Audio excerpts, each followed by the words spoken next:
The bell of St. Sebastian's Cathedral echoed through the cobblestone streets of Willowbrook Springs, its deep tolls reverberating against the walls of colonial mansions. Emily Norton looked up from the meticulous work she was performing, gazing through the arched window at the clouds gathering on the horizon. Her hands, protected by thin latex gloves, hovered over the deteriorated figure of a Baroque angel, whose once golden wings had long lost their luster.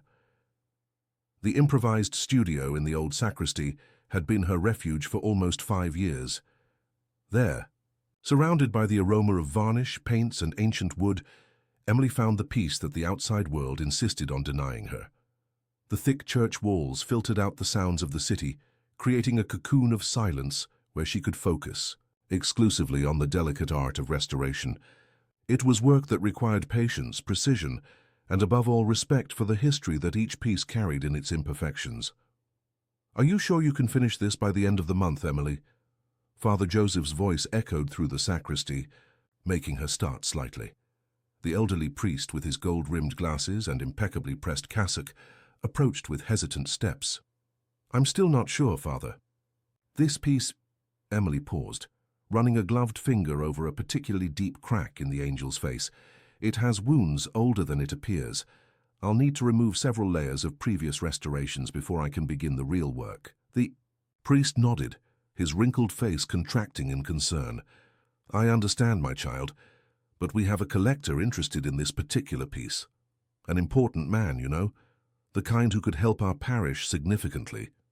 Emily felt an involuntary shiver run down her spine. She hated when financial interests mixed with her work. For her, each sculpture, each painting, each fragment of sacred art was more than a valuable object. It was a piece of history that deserved to be preserved in its place of origin. "I didn't know the church was selling its collection, Father," she commented, trying to keep her voice neutral while beginning to store her instruments in the worn leather case she had inherited from her grandfather. "Oh, no, no." The priest hastened to clarify, his elderly hands gesturing in the air. "This gentleman is helping us recover a piece that was stolen many years ago, an 18th century St. Ursula. He found it at an auction in Europe and wants to return it to us. He only asked that, in exchange, we could restore this angel for his private collection." Emily closed her eyes for a moment, feeling the familiar tension settle in her shoulders. Exchanges, favors, games of interest, these were aspects of the world she preferred to avoid. Her life was simpler when she could focus only on the silent work of giving new life to forgotten works. "And who is this benefactor so interested in our little church?" she asked, more out of courtesy than genuine interest. "Matthew Sullivan," the priest replied, pronouncing the name as if it was something precious. "An Italian-American. Very cultured man, knowledgeable about sacred art. He should arrive in town this week to personally deal with the matter." The name meant nothing to Emily, but something in the way the priest pronounced it made her feel uneasy. She began organizing her brushes with more haste than usual, suddenly wishing to end that conversation.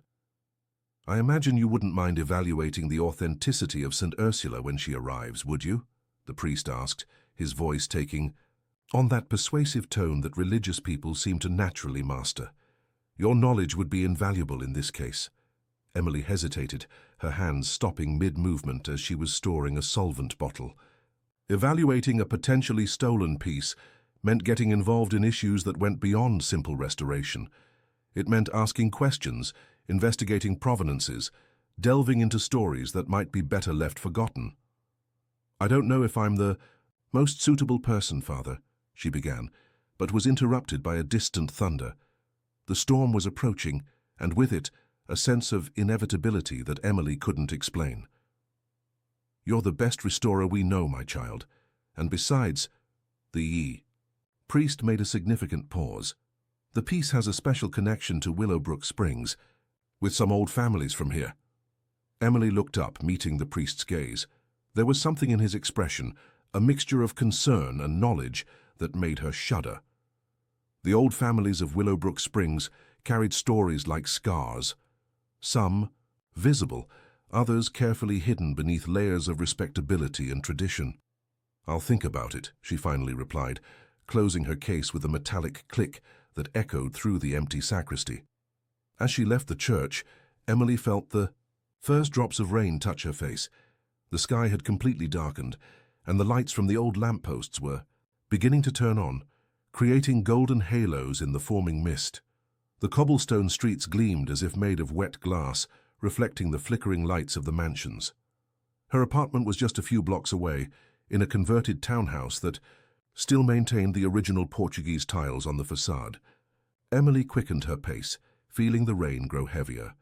Her low-soled shoes beat an irregular rhythm against the stones, echoing the tumult of her thoughts. Upon arriving home, soaked and trembling slightly, Emily was greeted by the familiar silence of her small sanctuary.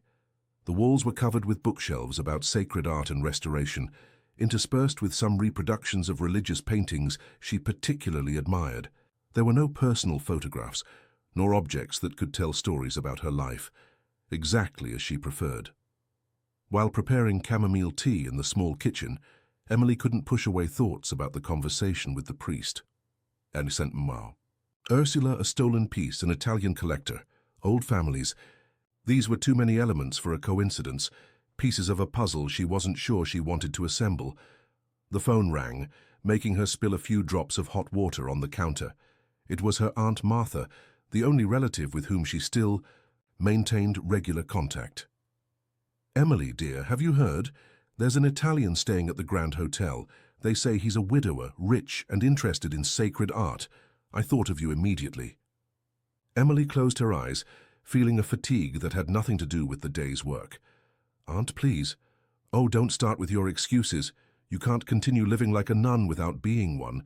It's been so long since—" "Good night, Aunt," Emily interrupted firmly, hanging up the phone before the conversation entered forbidden territory. Her hands trembled slightly as she brought the cup to her lips, sipping the hot liquid as if it were an antidote to unwanted memories. The rain was now falling with full force, transforming the windows into liquid cascades that distorted the view of the street. Emily walked to her small living room, turning on only the lamp beside her favorite armchair.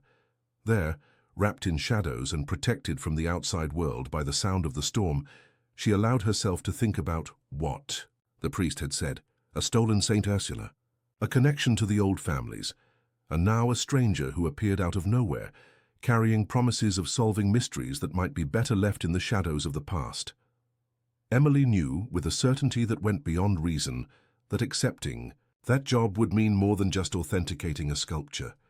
It would mean opening doors she had kept locked for years, confronting ghosts that slept in the dark corners of her memory. The thunder that shook the windows seemed like an omen, a warning from fate.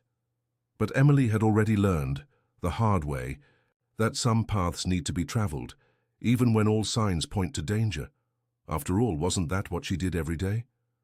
Recover what was lost, fix what was broken, bring to light what the shadows of time had hidden? With a sigh, she picked up her cell phone and typed a short message to the priest. "I'll evaluate the piece when it arrives." The words glowed on the screen for a moment before disappearing, like a contract sealed with fate. Outside, the storm continued, washing the ancient streets of Willowbrook Springs, a town that guarded secrets as deep as the foundations of its century-old churches. Morning arrived with that peculiar luminosity that follows great storms, a brightness that seemed to wash every surface with an almost painful clarity. Emily awoke before the alarm, her back sore after a restless night. Her dreams had been fragmented, full of images of saints weeping golden tears and shadows dancing on the walls of empty churches. Breakfast was a strong cup of coffee and a slice of whole wheat bread, consumed standing in the kitchen while observing the street movement through the window. Willowbrook Springs was beginning to awaken with its usual routine. Merchants opening their shops, students walking toward the Catholic school, early rising tourists already photographing the historic mansions. Her cell phone vibrated with a message from Father Joseph. "Mr. Sullivan will arrive at 10 a.m. Could you meet us at the church?" Emily felt her stomach contract. There was something in the formality of that request that bothered her, as if she were about to participate in a play where everyone knew the script, except her. She decided to arrive at the church early, hoping to find a few moments of peace before the meeting. She dressed with her usual care, black dress pants, white long-sleeved shirt, discreet blazer. clothes that functioned as armor, hiding more than protecting. The path to the church was different that morning. The cobblestones, still wet from the night rain, reflected the sunlight like irregular mirrors. Emily noticed curious glances from local merchants, poorly disguised whispers among the ladies leaving the 7 o'clock mass. The news of the Italians' arrival had clearly already spread through the small town. Upon entering the church, Emily was greeted by the familiar silence and the aroma of wax and incense. She walked to her studio in the sacristy, planning to organize her materials before the visitors' arrival. But something was different. There was a presence in the air, a subtle alteration in the atmosphere she knew so well. "I'm sorry, I didn't know someone would already be here." The voice, deep and marked by a slight Italian accent, made Emily freeze in place. Turning slowly, she found herself facing a tall man wearing an impeccably cut dark suit. His eyes, a deep grey like the sky before a storm, studied her with a disconcerting intensity. "Mr. Sullivan, I presume," Emily managed to say, her voice firmer than she expected. "You're early." An almost imperceptible smile curved his lips. "Matthew, please, and yes, I have this terrible habit of arriving ahead of time, especially when something interests me greatly." Emily felt an involuntary shiver run down her spine. There was something in the way he looked at her, as if he could see beyond the carefully constructed layers of her professional composure. "St. Ursula hasn't arrived yet," she informed him, moving to her work table, seeking the safety of the E. "Familiar routine. There's not much I can do without examining the piece. Actually," Matthew began, approaching with deliberately slow steps, "there's much we can discuss. For example, how such a young restorer developed such an impressive reputation in such a specific field." Emily continued organizing her instruments, trying to ignore the way his presence seemed to fill the entire space. "I learned from my grandfather. He was one of the best restorers in the country." "Ah, yes. Leonard Norton." Matthew pronounced the name with a familiarity that made Emily raise her head abruptly. "I came across some of his works in Italy. He had a unique touch, especially with polychrome wood." "You knew my grandfather?" The question escaped before she could contain it. "Not personally, unfortunately. But I knew someone who knew him very well." Matthew paused, his eyes fixed on hers. "Your grandmother, Helen Norton." The sound of footsteps and voices coming from the main church broke the moment of tension. Emily stepped back, suddenly feeling vulnerable. How did this stranger know her grandmother, and why did it affect her so much? Father Joseph entered the sacristy, his face illuminated by an anxious smile. "Ah, I see you've already met. Matthew, my son, how good that you arrived. Early, and Emily dear, ready for the big moment." Before Emily could respond, the sacristy door opened again. 2 men entered carrying a long wooden box, the kind used to transport works of art. The smell of straw and packing material filled the environment. "Where can we put it?" one of the carriers asked. "There," Matthew indicated Emily's work table, his tone of voice subtly changing to something more commanding. "Careful, please. This piece is worth more than you can imagine." Emily observed in silence as the box was positioned. Her fingers itched to open it, to check the state of the sculpture. But something kept her paralyzed. It was as if she were about to open a door to a room full of long-buried secrets. "We need some witnesses for the moment of opening," Father Joseph commented, his voice trembling slightly with excitement. "I'll call the deacon and—" "No," Matthew interrupted gently. "I think Ms. Norton should make a preliminary assessment first in private. That's the correct procedure, isn't it?" Emily nodded automatically, grateful for the interference, even though the idea of being alone with him left her uneasy. "Yes, I need to document the initial state of the piece before anything else." The priest seemed disappointed, but didn't argue. Within minutes, the sacristy was empty again, except for Emily and Matthew. The silence between them was dense, loaded with unasked questions. "Aren't you going to open it?" Matthew asked after a moment, his voice softer now. Emily approached the box, putting on her gloves with precise and familiar movements.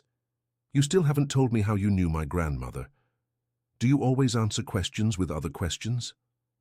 "Only when I feel that someone is hiding something from me," she retorted, surprising herself with her boldness. Matthew chuckled softly, a sound that seemed more appreciative than amused. Your grandmother used to say the same thing. She had a look very similar to yours, as if she could see through people. Emily began to release the clasps of the box, trying to ignore how her hands trembled slightly. You still haven't answered my question.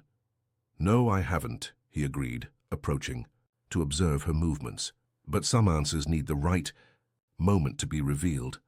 Like a well-done restoration, isn't it? Layer by layer, with patience and care. Emily lifted the lid of the box, and the familiar smell of old wood and varnish filled her senses. Lying on a bed of protective material was the figure of St. Ursula, her serene face marked by decades of history.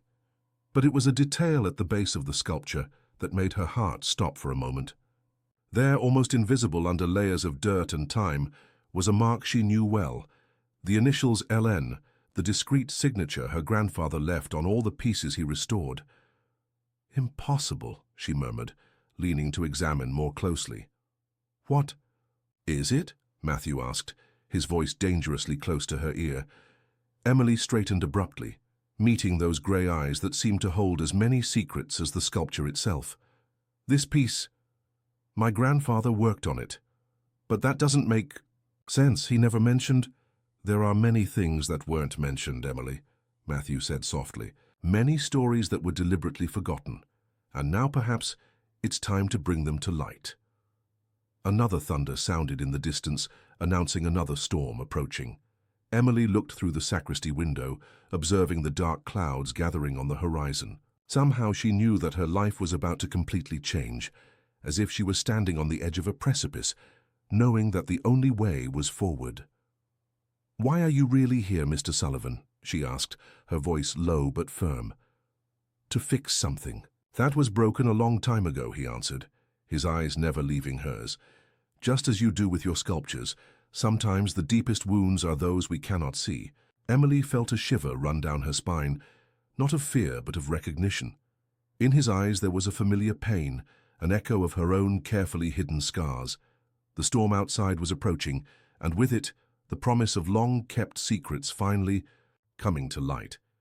The days that followed transformed Emily's methodical routine into a whirlwind of contradicting emotions.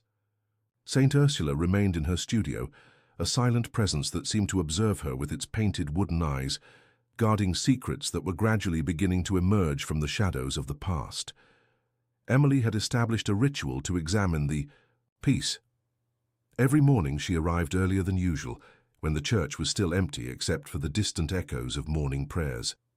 With her latex gloves and precision instruments, she documented every detail of the sculpture, every mark, carved time, every scar left by previous restorations. But on that particular morning, something was different. As she removed a particularly stubborn layer of old varnish from the base of the sculpture, Emily discovered something that made her heart race. A small cavity, skillfully disguised, containing a yellowed paper folded several times. Her hands trembled as she carefully unfolded the document. The handwriting was elegant, ancient, and strangely familiar. It was her grandmother's handwriting, Helen. "My dear Emily," the letter began, "if you are reading this, it means that St. Ursula has finally found her way back. There is so much I need to tell you, so many secrets I have carried for decades. But first you need to understand, not everything that seems sacred is pure, and not everything that seems obscure is profane." The sound of footsteps in the corridor made Emily quickly fold the paper and put it in her blazer pocket. Matthew entered the studio, bringing with him that magnetic presence that she found increasingly difficult to ignore. "Good morning, Emily," he said, his deep voice carrying that accent she was beginning to find disturbingly attractive. "Discovered something interesting." Emily felt her face heat up, aware of the weight of the letter in her pocket. "Why do you think I would discover something?" Matthew approached, his grey eyes studying the sculpture with an intensity that seemed to penetrate the wood. "Because you have the same look your grandmother had when she was about to reveal a secret." "You talk about her as if you knew her intimately," Emily observed, trying to keep her voice neutral while storing her instruments. "And what if I say I did?" Matthew replied, turning to face her. The light coming through the sacristy window created interesting shadows on his face, accentuating the strong line of his jaw. Helen Norton was an extraordinary woman, Emily. She kept secrets that could change the history of several families in Willowbrook Springs. Emily felt a shiver run down her spine. Including yours? An enigmatic smile curved Matthew's lips, especially mine. Before Emily could respond, the studio door opened again. A tall, familiar figure entered, wearing an impeccable black cassock. Emily felt her heart give a painful jump in her chest. "Sam," she whispered, hardly believing her eyes. The newly arrived priest smiled, but there was something tense in his expression when his eyes landed on Matthew. "Emily, it's been a long time." Samuel Bennett was different from the 17-year-old boy that Emily kept in her memories. The boy who had been her best friend, her protector, had transformed into a tall and imposing man. But his eyes were still the same, green and intense, carrying that mixture of gentleness and determination she knew so well. "What are you doing here?" Emily asked, her voice betraying more emotion than she would like. "I was transferred to the parish," Samuel replied, approaching to examine St. Ursula. "When I found out you were involved in this restoration project, I asked to come earlier." Matthew observed the interaction with veiled interest, his grey eyes moving between Emily and Samuel as if he were assembling an invisible puzzle. "You've known each other for a long time, I presume." "We grew up together," Samuel answered before Emily could speak, "until I left for the seminary." Emily felt a familiar pang of pain, remembering that period. Samuel had disappeared from her. Life without explanations, precisely when she needed him most. After the incident with the literature professor, when her world had collapsed, her best friend was simply no longer there. "What an interesting coincidence," Matthew commented, his voice carrying a tone that suggested he didn't believe in coincidences. "There are no coincidences when it comes to God's will," Samuel replied, his gaze meeting Matthew's in a silent challenge. Emily felt the tension grow in the environment, dense like the air before a storm. Something was happening there, a silent battle being waged in looks and unspoken words. "If you'll excuse me," she said, collecting her bag, "I need to do some research in the church archives." "I can help," Samuel promptly offered. "No," Emily replied, perhaps too quickly. "I prefer to work alone." She left the studio feeling the weight of the two men's gazes on her back. The letter in her pocket seemed to burn, a constant reminder that there was much more at stake than a simple restoration. In the dusty church archive, Emily finally allowed herself to unfold the letter from her grandmother again.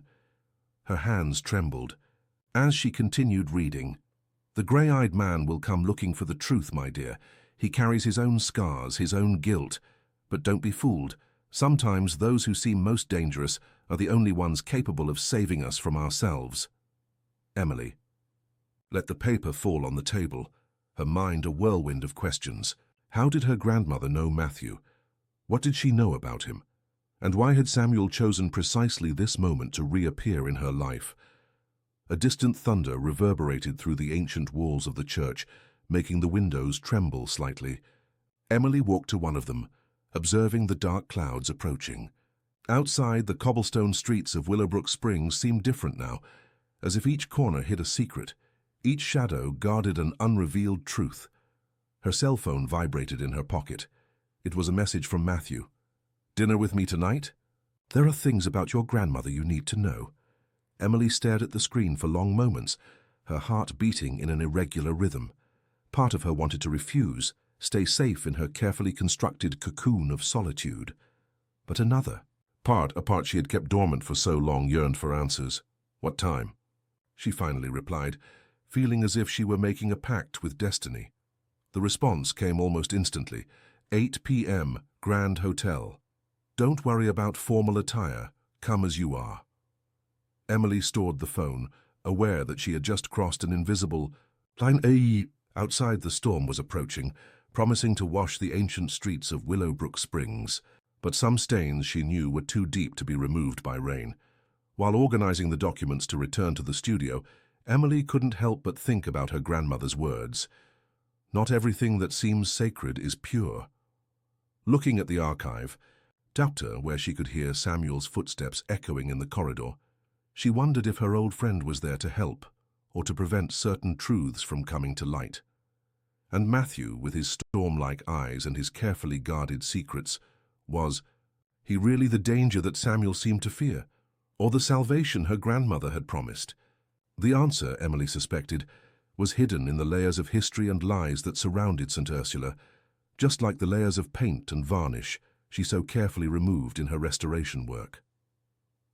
The Grand Hotel was an imposing early 20th century construction, with its Art Nouveau facade and colored stained glass windows that told stories of a time when Willowbrook Springs was a preferred destination of the American elite. Emily passed through the revolving door at 8 p.m. sharp, feeling strangely exposed in her simple black dress, the only concession she had made to the occasion. The maitre d' led her through the main restaurant, decorated with crystal chandeliers and dark wood panels, to a private room in the back. Matthew was already waiting for her, standing by a window that overlooked the hotel's inner garden. He had dispensed with the formal suit, opting for a white shirt with the sleeves rolled up to his elbows, revealing strong forearms marked by a partially visible tattoo, something that surprised her. "You came," he said, turning to face her. His grey eyes seemed darker in the soft lighting of the environment. "Curiosity has always been my worst flaw," Emily replied, trying to keep the tone light as she sat down. Matthew smiled, a gesture that completely transformed his usually serious face. "Your grandmother used to say the same thing. Please, will you have some wine?" Emily nodded, watching as he served 2 glasses of what appeared to be extraordinarily expensive red wine. "You promised to tell me about her." "Matthew," he corrected gently. "And yes, I promised.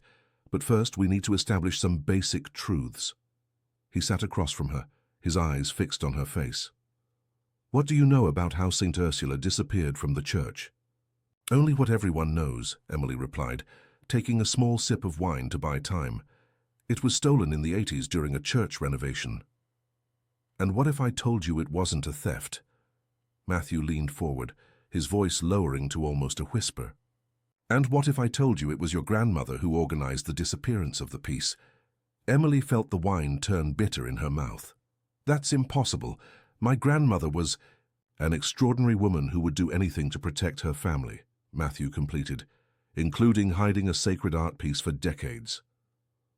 A waiter entered silently, serving the appetizer, an asparagus soup that Emily barely noticed. Her mind was spinning with the implications of what she had just heard. Why, she finally managed to ask, why would she do that? Matthew took a long sip of his wine before answering. Because St. Ursula carried more than just artistic value. She carried proof of something that could destroy several important families in Willowbrook Springs, including yours. Emily felt a shiver run down her spine. The letter found earlier weighed in her pocket like a silent accusation. What exactly was hidden in the sculpture? "Documents," Matthew replied, his eyes never leaving hers. "Transaction. Records, letters, proof of how some of the town's most traditional families built their fortunes through not always ethical means. And there was something more personal, too. Something that directly involved your family." Emily thought about the way her grandmother always avoided talking about the past, how there were gaps in the family history that no one dared to question. "And how do you know all this?" A sad smile curved Matthew's lips. "Because my family was involved. My father. He did things I'm not proud of, and your grandmother had proof of all of it. So that's why you're here." Emily felt a pang of disappointment that surprised her in its intensity. "To recover these documents before someone finds them." "No," Matthew replied, extending his hand across the table to lightly touch her fingers. The contact, even brief, sent an electric current through her body. "I'm here to fulfill a promise I made to your grandmother before she died. To help fix some of the errors of the past." Emily withdrew her hand, but the warmth of Matthew's touch remained. "When exactly did you meet my grandmother?" 15 years ago, at an auction in Florence," he replied, leaning back in his chair. I was starting my collection of sacred art, and she appeared like a force of nature, determined to prevent me from buying a specific piece. By the end of that night, we were sharing a bottle of Brunello while she told me the story of Saint Ursula and the secrets she guarded. The waiter returned to serve the main course, a truffle risotto that exuded a delicious aroma. Emily could hardly think about eating. "And your wife?" and she asked abruptly, surprising herself with the boldness of the question. "The newspapers said she died in mysterious circumstances in Nepal." A shadow passed over Matthew's face. "Isadora. She suffered from severe psychiatric disorders. That trip to Nepal was an attempt to find some kind of peace. What happened there?" He paused, his eyes fixed on a distant point. "Let's just say that some ghosts never completely abandon us." Emily felt her throat tighten. There was a genuine pain in his voice, a vulnerability she hadn't expected to find. "Why are you telling me all this?"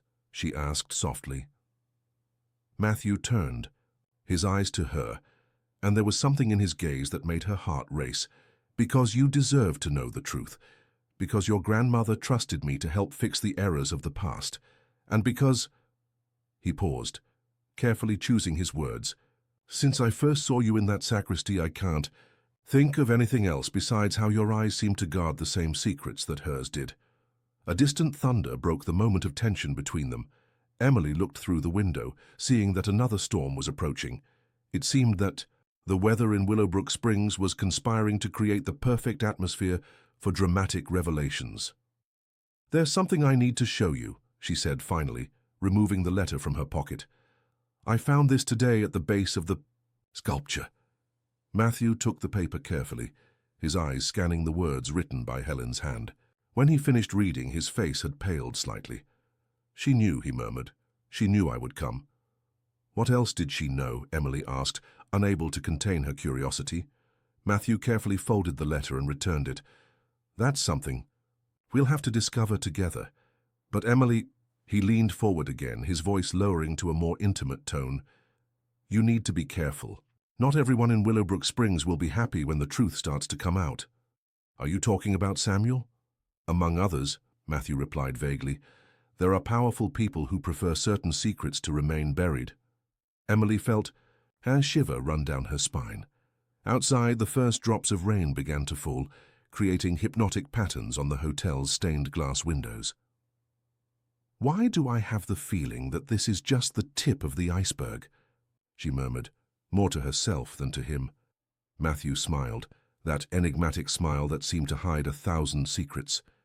"Because you're like your grandmother, Emily. You know that sometimes the most important stories are those written between the lines."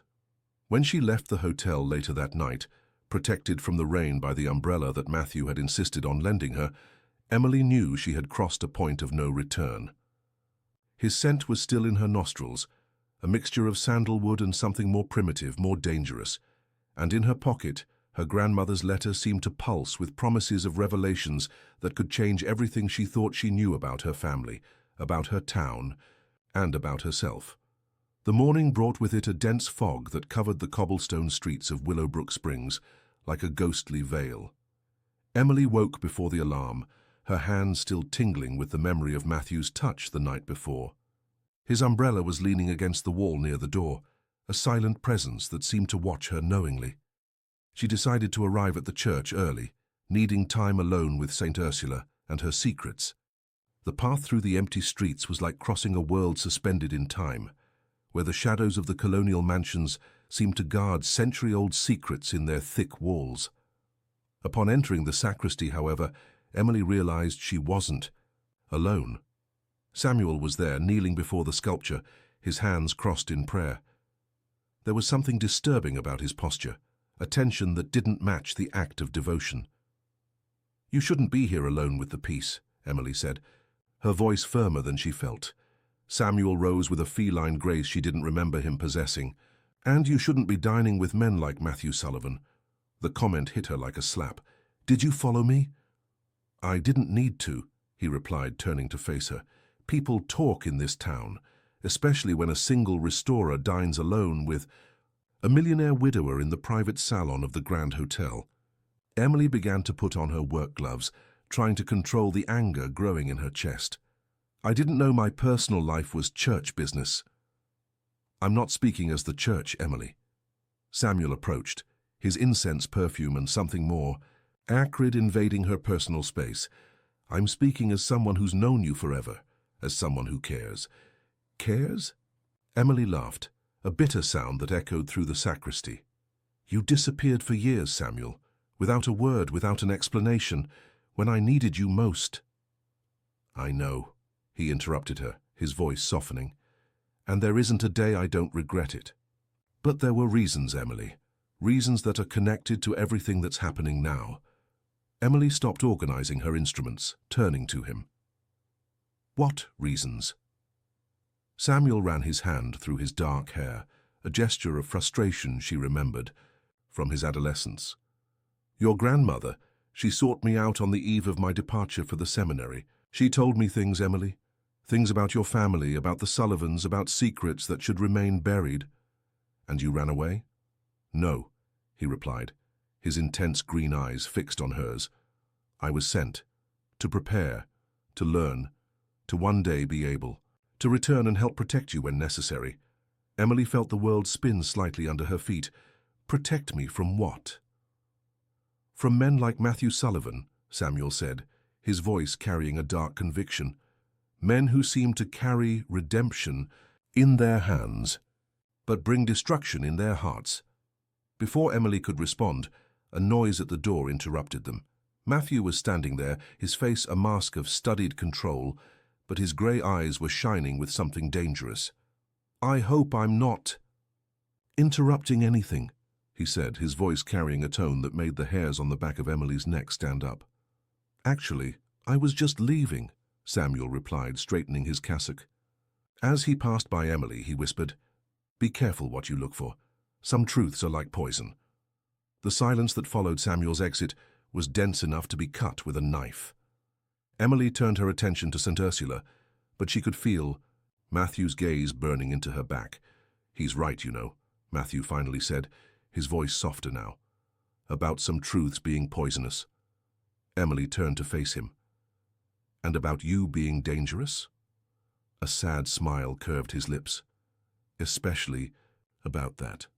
He approached, and Emily felt her body respond instantly to his presence like an instrument being tuned. Matthew stopped a few inches from her, close enough for her to feel the heat emanating from his body. But you know what Samuel doesn't understand? Matthew continued, his voice low and intense. Sometimes we need the poison to create the antidote. Sometimes danger is exactly what saves us. Emily raised her face to look at him, aware of the electricity that seemed to crackle in the air between them. And what could save me, Mr. Sullivan? The truth, he replied, raising a hand to lightly touch her face. His fingers were warm against her skin. No matter how painful it might be, his touch was like liquid fire, awakening sensations that Emily had deeply buried years ago. Part of her wanted to step back, raise again the barriers that kept her safe, but another part, a part that was growing stronger with each moment, wanted to lean into that touch, to discover if his lips would be as warm as his fingers. What truth? She whispered, her voice trembling. Matthew let his hand fall, but his eyes remained fixed on hers. Your grandmother not only knew my family, Emily. She knew secrets that could destroy empires, and one of those secrets, he paused, as if weighing his next words, is directly linked to my wife's death. Emily felt her heart skip a beat. What do you mean? Isadora didn't die in an accident in Nepal, Matthew said, his voice laden with ancient pain. She killed herself.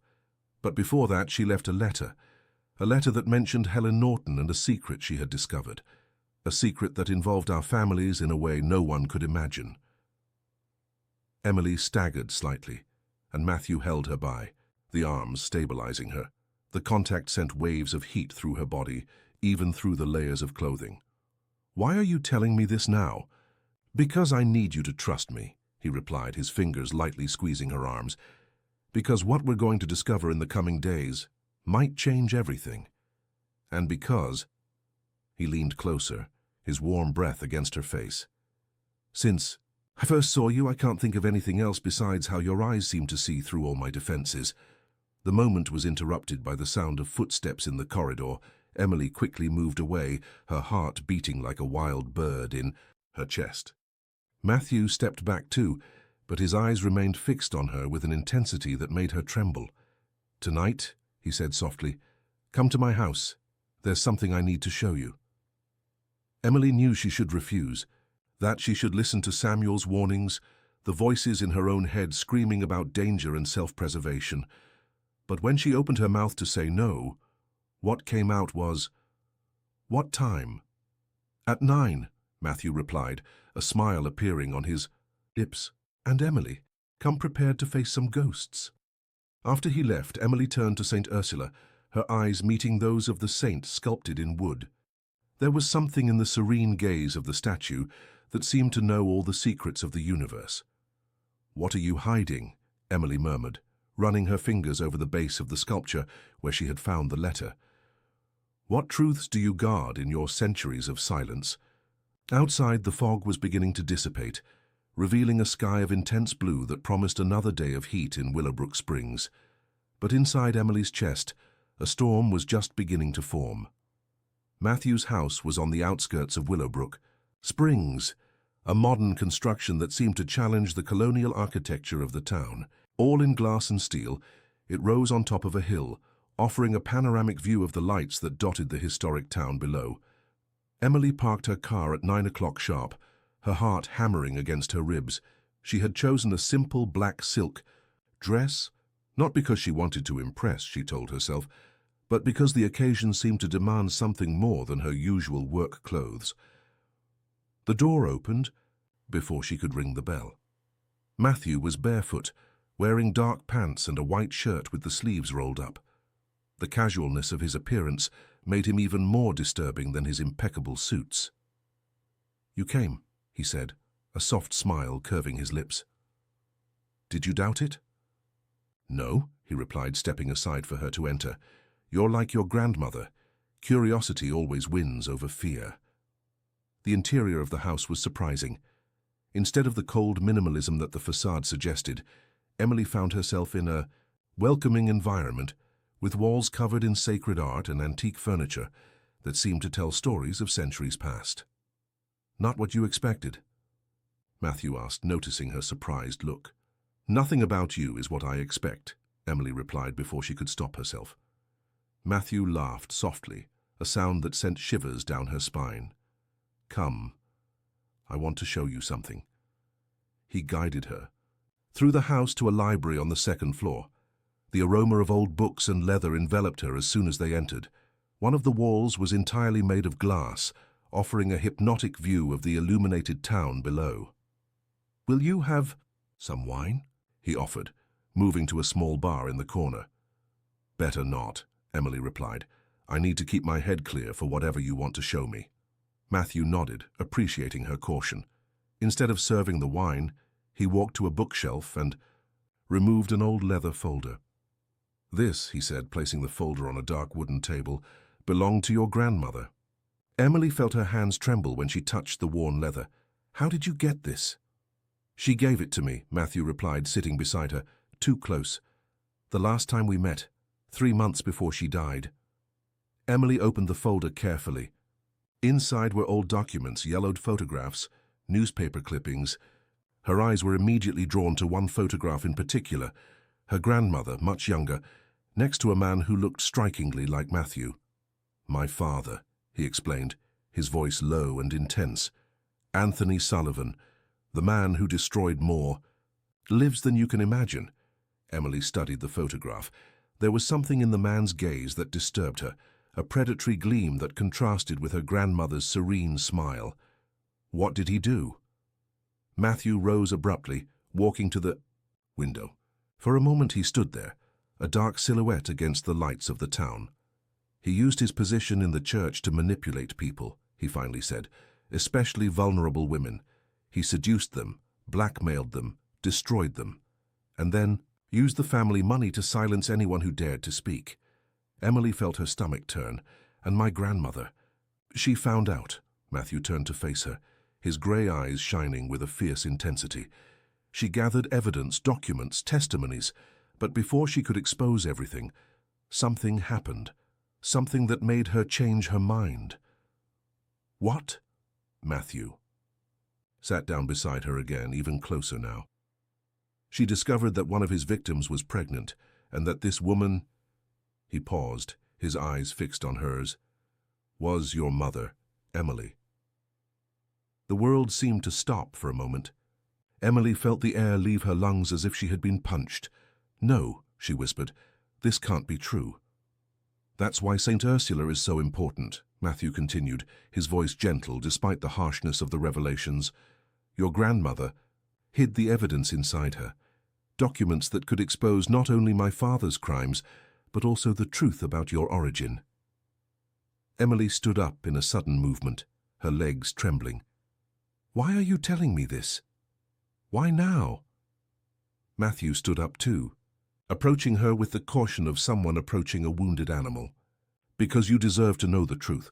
Because I need you to understand why I'm here, why I need so much to fix my father's mistakes." "So that's it?" Emily turned to him, unshed tears shining in her eyes. "You're here out of guilt? Out of some twisted kind of responsibility?" "No." Matthew took another step toward her. "I'm here because I promised your grandmother I would protect you. Because I've spent the last 15 years trying to undo the harm my family caused. And because—" He raised his hand to touch her face, his fingers trembling slightly. "Since I first saw you, I can't think of anything else besides how you make me want to be a better man than my blood suggests I should be." His touch was like electricity against her skin. Emily knew she should move away, that she should flee from that house and all the painful truths it contained. But her body seemed to have a will of its own, leaning toward his warmth like a flower seeking the sun. "I should hate you," she whispered. "I know," he replied, his thumb gently tracing the line of her jaw. "Should be afraid of you." "I know. That too." "Then why?" Emily raised her eyes to meet his. "Why can't I do either of those things?" The kiss, when it finally happened, was like a breaking storm, violent and inevitable. Matthew's hands plunged into her hair while hers clung to his shirt, pulling him closer, as if she could fuse their bodies through the layers of fabric that separated them. There was desperation in the kiss, an urgency born of long-kept secrets and long-denied desires.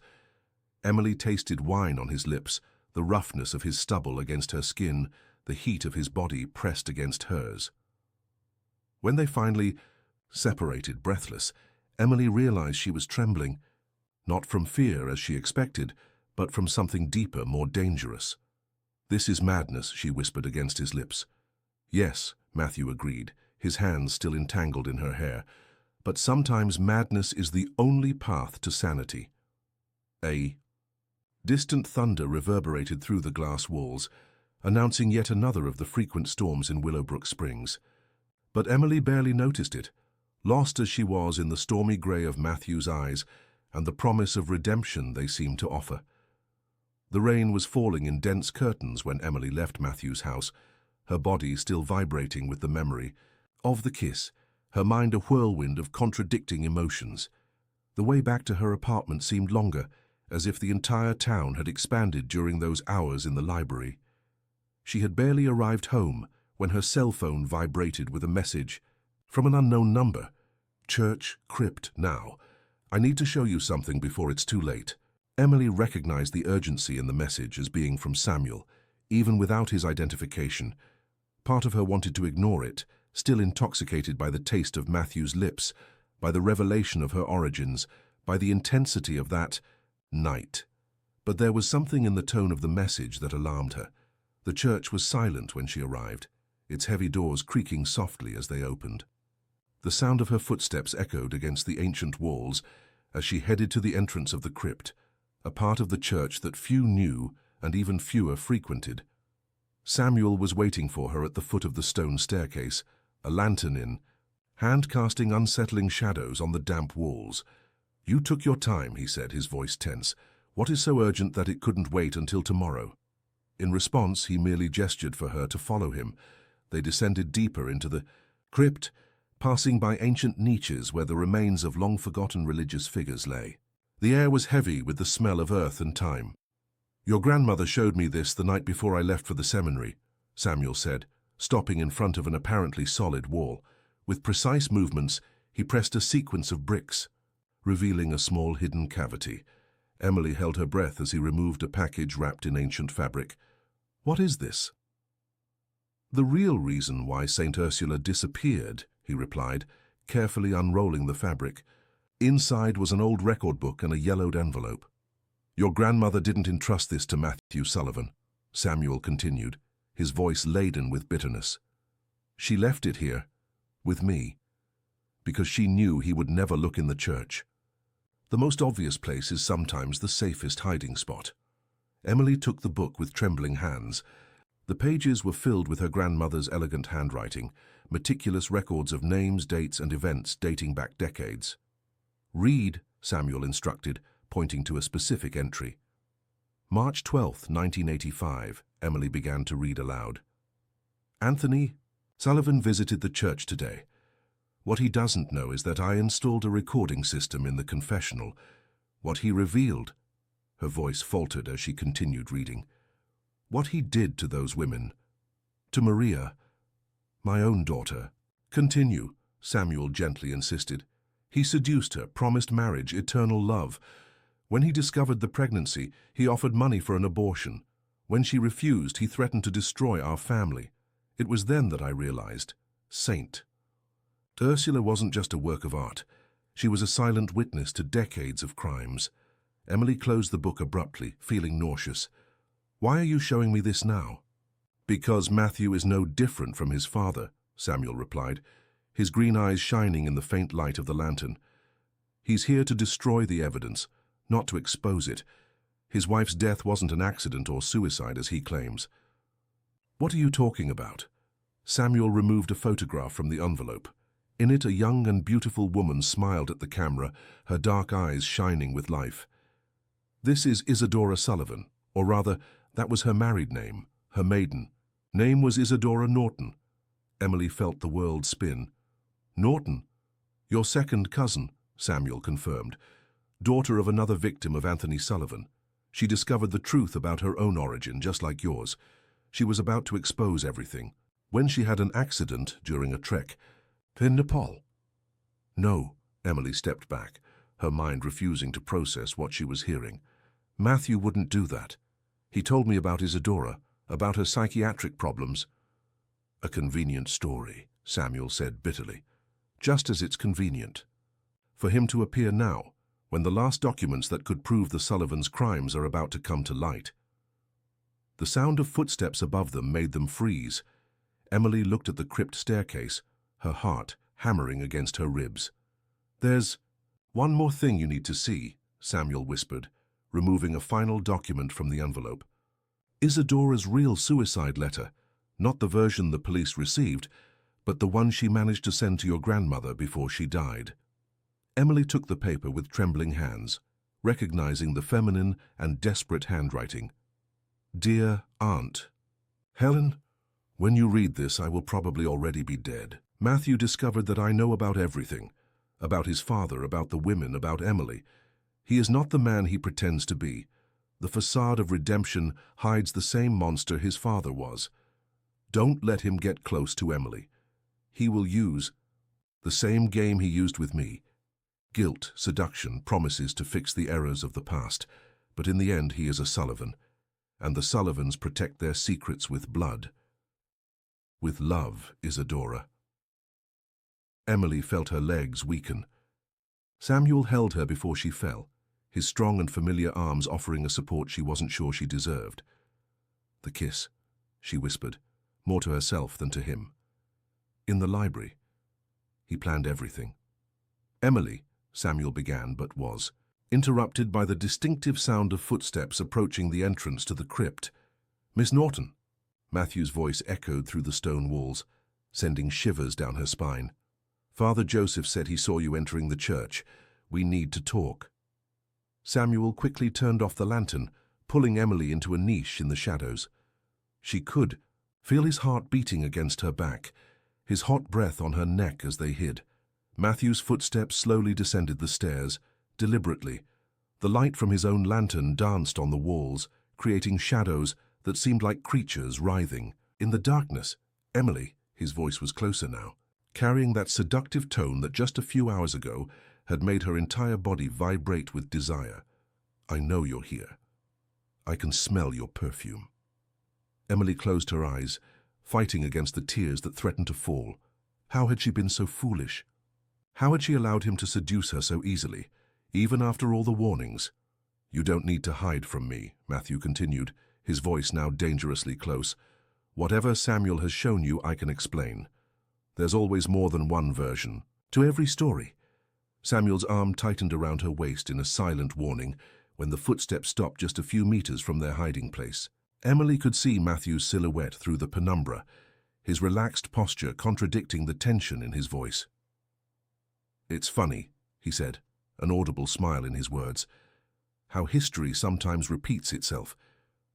Your mother also hid in the shadows. Emily also tried to run from the truth, but some things are inevitable. Some destinies are written in blood. A thunder shook the church above them, making ancient dust fall from the beams. Emily felt something inside her break and reconstitute, itself in the same instant. She was no longer the same woman who had entered that crypt. The Emily who had allowed Matthew to kiss her, who had believed in his promises of redemption, was dead. In her place, someone new was being born, someone who finally understood the true meaning of her grandmother's words. Not everything that seems sacred is pure, and not everything that seems obscure is profane. Dawn found Emily in her studio in the sacristy, her eyes red from a sleepless night fixed on St. Ursula. The statue seemed different now, its serene face carrying a knowledge that went beyond the sanctity carved in the wood. After the confrontation, in the crypt, she and Samuel had managed to escape through a secondary passage, leaving Matthew in the shadows with his half-truths and veiled threats. The revelations of the previous night weighed on her chest like stones, each breath an exercise in containing the pain. The sound of heels on the stone floor alerted her to someone's arrival. Her Aunt Martha entered the studio, her normally cheerful face marked by an unusual seriousness. So it's true, Martha said, observing St. Ursula with a complex expression. You discovered. Emily wasn't surprised by the fact that her aunt knew. In Willowbrook Springs, secrets had the habit of whispering through the ancient walls like restless ghosts. Why did no one ever tell me? Emily asked, her voice hoarse from emotional exhaustion. Martha approached, her fingers lightly touching the face of the saint. Your mother, Maria, she wanted to protect you. When she discovered she was pregnant, Anthony Sullivan had already destroyed other lives. Helen, your grandmother, swore that you would never know the truth about your father. And what about Isadora? Emily asked, carefully observing her aunt's reaction. Did you know about her too? A heavy sigh escaped Martha's lips. Isadora was like you, strong, determined, unable to let secrets rest in peace. When she discovered the truth about her own origin, about being another illegitimate daughter of Anthony Sullivan, she decided to expose everything. And Matthew killed her. Not directly, Martha replied, her eyes filling with tears. But he pursued her to Nepal, pressured her, manipulated her. Isadora was unstable, yes, but not for the reasons Matthew claims. She was devastated to discover that she had married her own half-brother. Emily felt bile rise in her throat. How do you know all this? Because I helped Helen hide the evidence, Martha confessed, removing a small notebook from her bag. This is my diary from that time. Every meeting with Anthony Sullivan, every threat, every woman he destroyed, it's all here. Emily took the notebook with trembling hands. Why are you showing me this now? Because Matthew isn't here just for St. Ursula, Martha replied, her face hardening. He's here for you, Emily. You are the last threat to the Sullivan Empire, the last living proof of his father's crimes. A noise at the door made them both turn. Samuel was standing there, still wearing the cassock from the night before, his face marked by fatigue. It's not just that, he said, entering the studio and closing the door behind him. Emily, There's something you need to see." He removed an envelope from the pocket of his cassock, different from the previous night's documents. "This arrived for your grandmother a week before she died. She made me swear I would only give it to you when it was absolutely necessary." Emily opened the envelope with fingers she could barely control. Inside was a series of photographs and a DNA test. The images showed Matthew in different places around the world, always following women who, Emily realized with growing horror, shared a disturbing resemblance to herself. "He has a pattern," Samuel explained gently. "He looks for women who resemble his father's victims. He seduces them, gains their trust, discovers their secrets, and then they disappear," Martha completed, her voice trembling, "just like Isadora." Emily let the photographs fall on her work table, her world spinning on an increasingly unstable axis. The DNA test, however, was still in her hands, her eyes fixed on information that made her blood freeze. "This can't be true," she whispered. "What?" Samuel approached, concern evident on his face. "The DNA, it doesn't just show that Anthony Sullivan was my father," Emily said, her voice barely above a whisper. "It shows that Isadora, she wasn't just my cousin, she was my twin sister." The silence that followed her declaration was broken by the sound of the studio door opening. Matthew was standing at the entrance, his impeccable suit contrasting with the paleness of his face. "I see the family reunion began without me," he said, his smile not reaching his grey eyes. Emily rose slowly, the photographs spread on her table like silent evidence of a sick obsession. "You knew, all this time you knew who I really was." "Of course I knew," Matthew replied, closing the door behind him with a soft click that sounded like a sentence. "Why do you think I came here? Why do you think I approached you?" "To kill me, like you killed Isadora?" Emily asked, surprised, at the firmness of her own voice. Matthew's smile widened, transforming his handsome face into something predatory. "No, my dear. To save you. To save us. You and I, we are more alike than you imagine. Both products of our parents' sins, both carrying the weight of secrets we didn't choose to keep." He took a step toward her, but Samuel moved to stand between them. Martha silently began to move toward the door. "Don't come near her," Samuel warned, his voice carrying an authority that Emily had never heard before. "Ah, the faithful guardian," Matthew mocked, always so dedicated, so protective. "But you also have your secrets, don't you, Father? Like the fact that it was you who helped Helen hide St. Ursula originally? Like the fact that you've been in love with Emily since adolescence?" Emily felt her heart skip a beat. She looked at Samuel, seeing the truth stamped on his flushed face. "That doesn't matter now," Samuel said firmly. "What matters is that I won't let you hurt her like you hurt Isadora." "Hurt?" Matthew laughed, a cold sound that echoed through the sacristy walls. "I loved Isadora. Even after discovering we were half-siblings, I would have done anything to protect her. But she didn't give me a choice. She was going to expose everything, destroy everything our family built." "Your family built an empire on the suffering of innocent women," Emily said, her voice trembling with anger. "On rape, manipulation, and murder." "And you think exposing that now will change anything?" Matthew asked, his grey eyes fixed on hers. "Will it bring Isadora back? Will it fix your broken family?" "No, Emily. The only thing that can save us now is accepting who we really are, accepting our destiny." He took another step forward, and this time Samuel couldn't stop him. Emily felt the familiar heat of his body, the perfume that just a few hours ago had left her intoxicated with desire. "You felt it, didn't you?" Matthew whispered, close enough that only she could hear. "When we kissed. That connection, that chemistry impossible to deny. Do you know why? Because we are the same, Emily. Born of the same sin, shaped by the same secrets." Emily raised her eyes to meet his, seeing for the first time the true extent of the madness that hid behind that studied charm. "You're sick, Matthew." "I'm in love," he corrected, raising a hand to touch her face. "Just as I was with Isadora, just as my father was with your mother. It's our destiny, Emily, our curse." His touch on her skin was like ice now, nothing like the warmth she had felt the night before. Emily stepped back, feeling the work table press against her back. "You won't have me," she said firmly, "and you won't destroy anyone else." The moment of tension in the sacristy was broken by the strident sound of the church bell, announcing the morning mass. Emily took advantage of the momentary distraction to dodge Matthew, moving quickly to near Samuel. "This isn't over," Matthew said, his voice calm in contrast to the madness that danced in his eyes. "You know you can't run from who you really are, Emily, from what runs in your veins." "Blood doesn't define who we are," she replied, finding a strength she didn't know she possessed. "Our choices do." Matthew smiled, that predatory smile that now seemed like a poorly adjusted mask over his true nature. "We'll see." He turned to leave, but stopped at the door.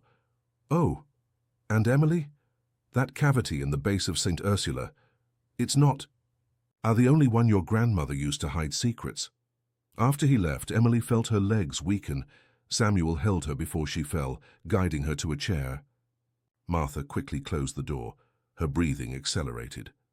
"We need to get you out of here," Samuel said, still keeping a protective hand on her shoulder. "It's not safe to be alone." "No," Emily replied, forcing herself to recompose. "I need to finish this. I need to find all the evidence my grandmother hid." "Emily," Martha began, concern evident in her voice, "you heard what he said, what he did to Isadora." "I'm not Isadora," Emily interrupted, standing up, "and I won't let him continue destroying lives." She approached St. Ursula, her eyes examining every detail of the sculpture with new interest. If there were more secret compartments, she would find them. That's what she did after all. She revealed what was hidden, restored what was broken. "Help me?" she asked, beginning to examine the base of the statue. "I need to find everything before he returns." Samuel and Martha exchanged concerned looks, but began to help. For the next few hours they examined every inch of the sculpture, documenting each mark, each possible hiding place. It was Samuel who found the second cavity, skillfully disguised in the saint's crown. Inside was a small pen drive, so old it almost looked like a relic. "This must be years old," Emily murmured, turning the object in her hands. "Does your computer still have a port for this?" Martha asked. Emily nodded, removing her laptop from her bag. Her hands trembled slightly as she inserted the pen drive. The screen flashed, revealing dozens of files. "My God," she whispered, beginning to open the documents. "These are bank records, transfers, bribes, blackmail, and there are decades of evidence here." "Helen thought of everything," Martha said softly. She knew that one day this would be necessary. Emily continued navigating through the files until something caught her attention. It was a folder, simply marked as I&E. "Isadora," she murmured, clicking on the file. The screen filled with photographs of 2 newborn babies. "It's us." Samuel leaned over her shoulder, his warmth comforting against her back. "There's a document here," he pointed to a PDF file. Emily opened it, feeling her heart tighten as she recognized her grandmother's handwriting. "My dear girls, if you are reading this, it means that the truth has finally come to light. When I discovered that Maria was pregnant with twins, I knew I had to do something drastic to protect you. Anthony Sullivan had already destroyed so many lives. I couldn't allow him to destroy yours too. The decision to separate you was the hardest I've ever made. Emily stayed with me and Maria. Isadora was sent to live with distant cousins in Boston. I thought keeping you separated would keep you safe, but fate has a cruel sense of irony. When Isadora grew up and began to investigate her origins, she ended up finding Matthew. At first, I thought it was coincidence. Later, I discovered that he had deliberately sought her out. He knew who she was from the beginning. Emily, my dear, if you are reading this, you need to understand. Matthew is more dangerous than his father. Anthony was a predator, driven by power and lust. Matthew is driven by a sick obsession with his father's legacy. He seeks women who resemble Anthony's victims, seduces them, destroys them. It's his twisted way of continuing his father's work. Isadora discovered this too late. Don't make the same mistake. All my love. Helen. Emily closed the laptop abruptly, feeling nauseous. The silence in the sacristy was heavy, broken only by the distant sound of the mass chants. "We need to deliver this to the police," Martha finally said. "No," Emily replied, surprising everyone, including herself. "Not yet. Matthew needs to confess. He needs to admit what he did to Isadora, to all the others." "Emily," Samuel began, his voice gentle, "that's too dangerous." She turned to face him, noticing for the first time how his green eyes carried not just concern but also a deep and lasting love. "Why did you never tell me?" she asked softly. "About your feelings." Samuel lowered his gaze, a blush rising up his neck. "Because when I realized what I felt, you were going through the trauma with that professor. And then your grandmother told me about your true origin, made me promise I would protect you. I thought my feelings would only complicate things." Emily raised her hand to touch his face, feeling the stubble rasp against her palm. It was a different touch from Matthew's. There was no consuming fire or dangerous promises, just warmth, safety, and a devotion that went beyond physical desire. "You protected me all this time," she murmured. "Even from afar, even when I didn't." "No, and I always will," he replied, his eyes meeting hers with an intensity that made her heart race for completely different reasons than she had felt with Matthew. The moment was interrupted by the sound of her cell phone. It was a message from Matthew. "Tonight, my house, come alone or the evidence your grandmother hid will be destroyed forever." Emily showed the message to Samuel and Martha.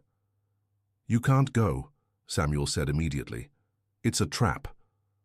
"Of course it's a trap," Emily replied.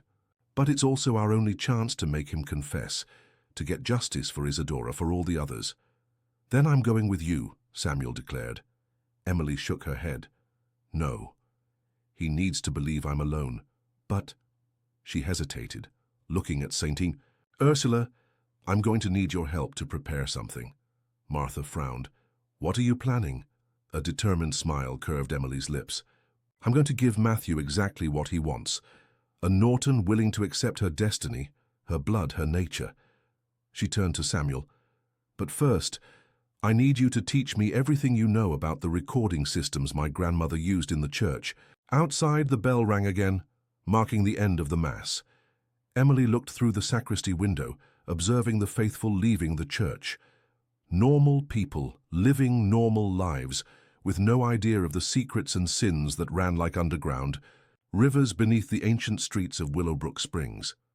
Tonight, she thought, some of those rivers would finally come to the surface. And when that happened, nothing in Willowbrook Springs would be the same. The twilight was tinging the sky of Willowbrook Springs in shades of violet and orange when Emily parked her car at the entrance to Matthew's house. She was dressed entirely in black, not for drama but for practicality. The small recording device that Samuel had installed in her necklace was practically invisible, as was the locator in her phone. The house seemed different now, its glass walls reflecting the flaming sky like an omen. Emily took a deep breath, unconsciously touching the crucifix that Samuel had insisted she wear. Not for divine protection, he had explained, but because it contained a panic button that would alert the police if necessary. Matthew opened the door before she could ring the bell, as if he had been waiting, watching. He was impeccably dressed in a dark suit, as if he were preparing for a romantic date, and not for a possible murder confession. "You came," he said, that predatory smile curving his lips. "Alone, as I asked." "You didn't leave me a choice," Emily replied, entering the house. The interior was illuminated only by candles, creating dancing shadows on the walls covered with sacred art. "There's always a choice, Emily." Matthew closed the door behind her. "You chose to come because deep down, you know you belong here." "With me?"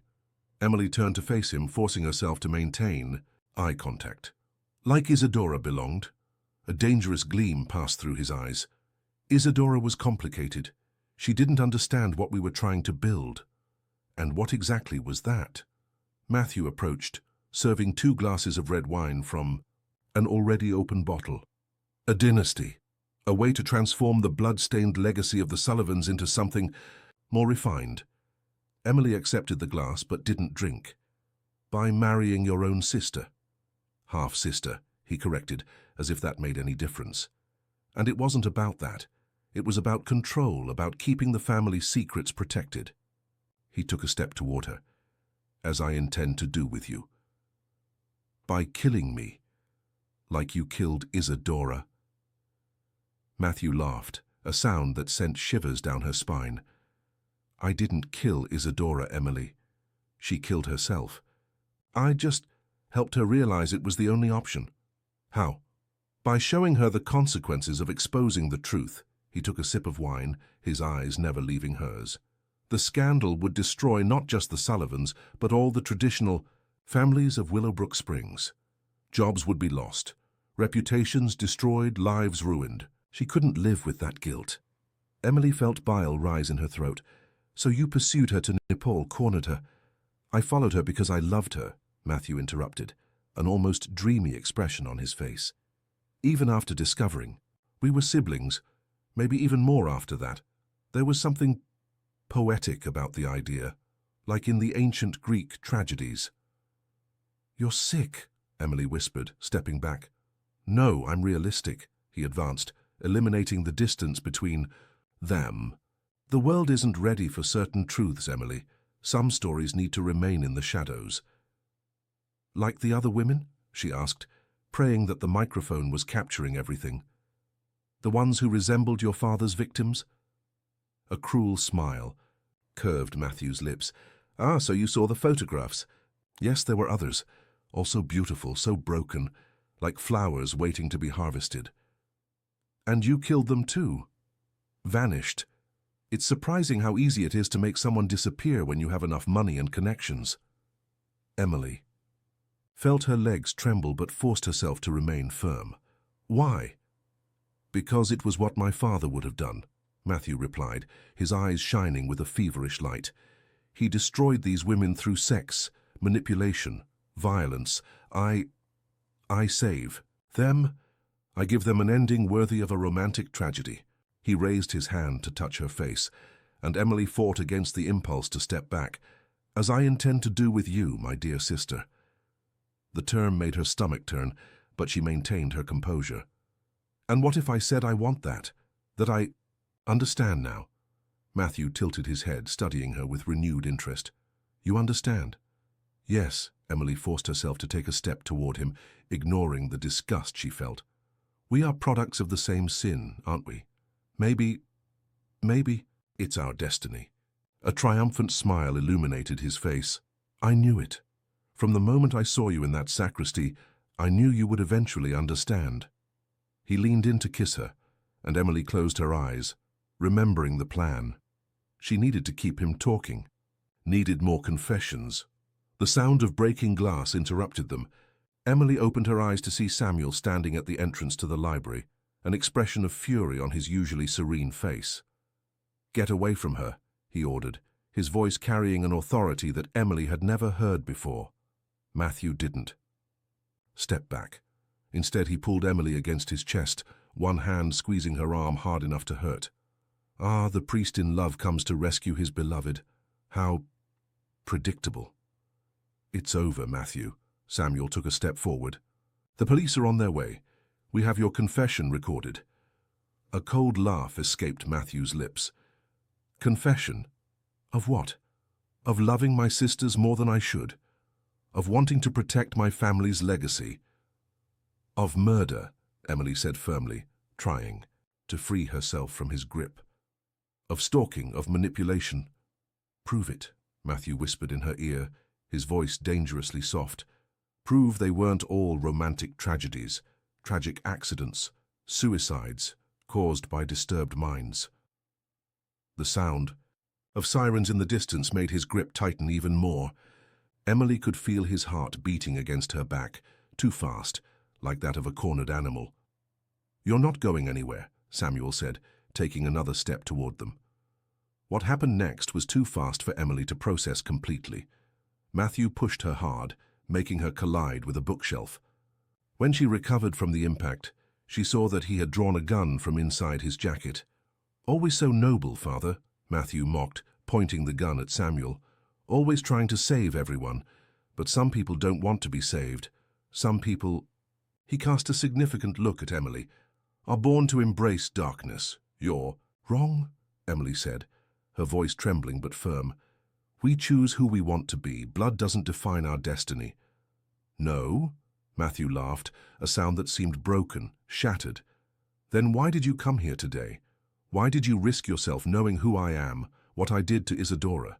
"Because," Emily replied, briefly meeting Samuel's eyes, "some people deserve to be saved, even from themselves." The sound of the sirens was closer now. Matthew looked quickly through the window, seeing the red and blue lights reflecting on the glass walls of his house. "Beautiful sentiment," he said, his voice taking on an almost dreamy tone. "But do you know what happens to people who try to be heroes in Greek tragedies, dear sister?" Before anyone could react, he pulled the trigger. The sound of the shot echoed through the library like thunder, and Emily saw, in slow motion, Samuel, staggering backward. "No!" she screamed, running toward him while Matthew took advantage of the distraction to flee through the back door. Samuel had fallen to his knees, blood staining his white shirt. Emily held him before he fell completely, tears blurring her vision. "Stay with me," she begged, pressing her hands against the wound. "Please, Samuel, stay with me." His green eyes found hers, a weak smile curving his lips. "Always will—" The sound of doors being broken down and voices shouting orders filled the house. Emily barely registered when the police invaded the library, when the paramedics arrived to attend to Samuel. All she could think about was how she had arrived at this point, how a simple restoration had transformed into a web of secrets, lies and blood that threatened to destroy everything she knew. And somewhere out there, in the night falling over Willowbrook Springs, Matthew had disappeared, taking with him not just the secrets of the Sullivans, but also the silent promise that this wasn't over yet. The days following the shooting at Matthew's house passed like a feverish blur for Emily. The hours at the hospital, waiting for news of Samuel, merged with police interrogations and sensationalist headlines in the local newspapers.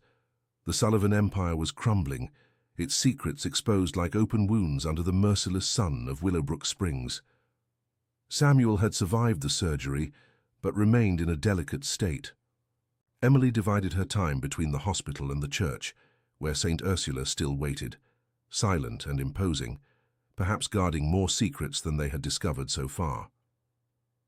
It was during one of these vigils at the hospital that Emily received the first message.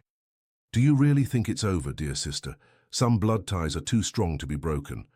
The number was blocked, but she knew exactly who had sent it. Her hands trembled as she showed the message to Detective Martinez, who had taken on the case. "He's still in town," the detective concluded, studying the cell phone screen. "People like Matthew Sullivan can't move away from the center of their obsession." "What does he want?" Emily asked, although she already knew the answer.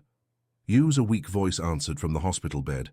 Samuel had woken up, his green eyes clouded by medication, but still intense when they met hers. "He wants to complete what he began with, Isadora." Emily approached the bed, taking Samuel's hand between hers. It was warm, alive, a constant reminder of what she had almost lost. "I won't let him," she promised, both to Samuel and to herself. "We won't let him," Detective Martinez corrected, putting away his notebook. "But we need your help, Miss Norton. You know his mind better than anyone." Emily felt a shiver run down her spine. "I'm not sure if that's something to be proud of." "It's an advantage," Samuel said softly, squeezing her hand. "Use it." That night, after leaving the hospital, Emily returned to the church.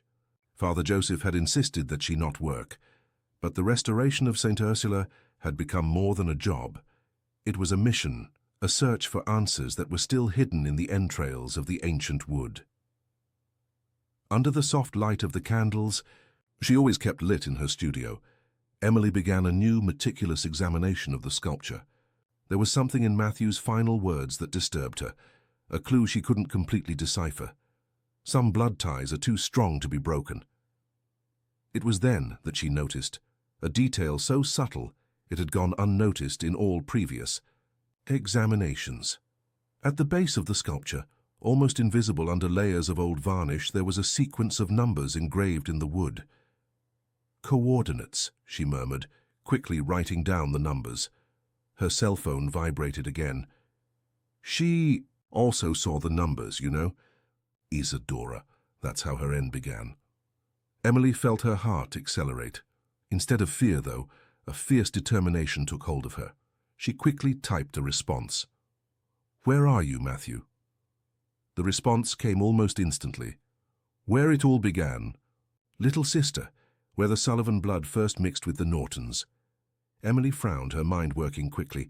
The coordinates on the base of the statue. She took her tablet, entering the numbers into a map.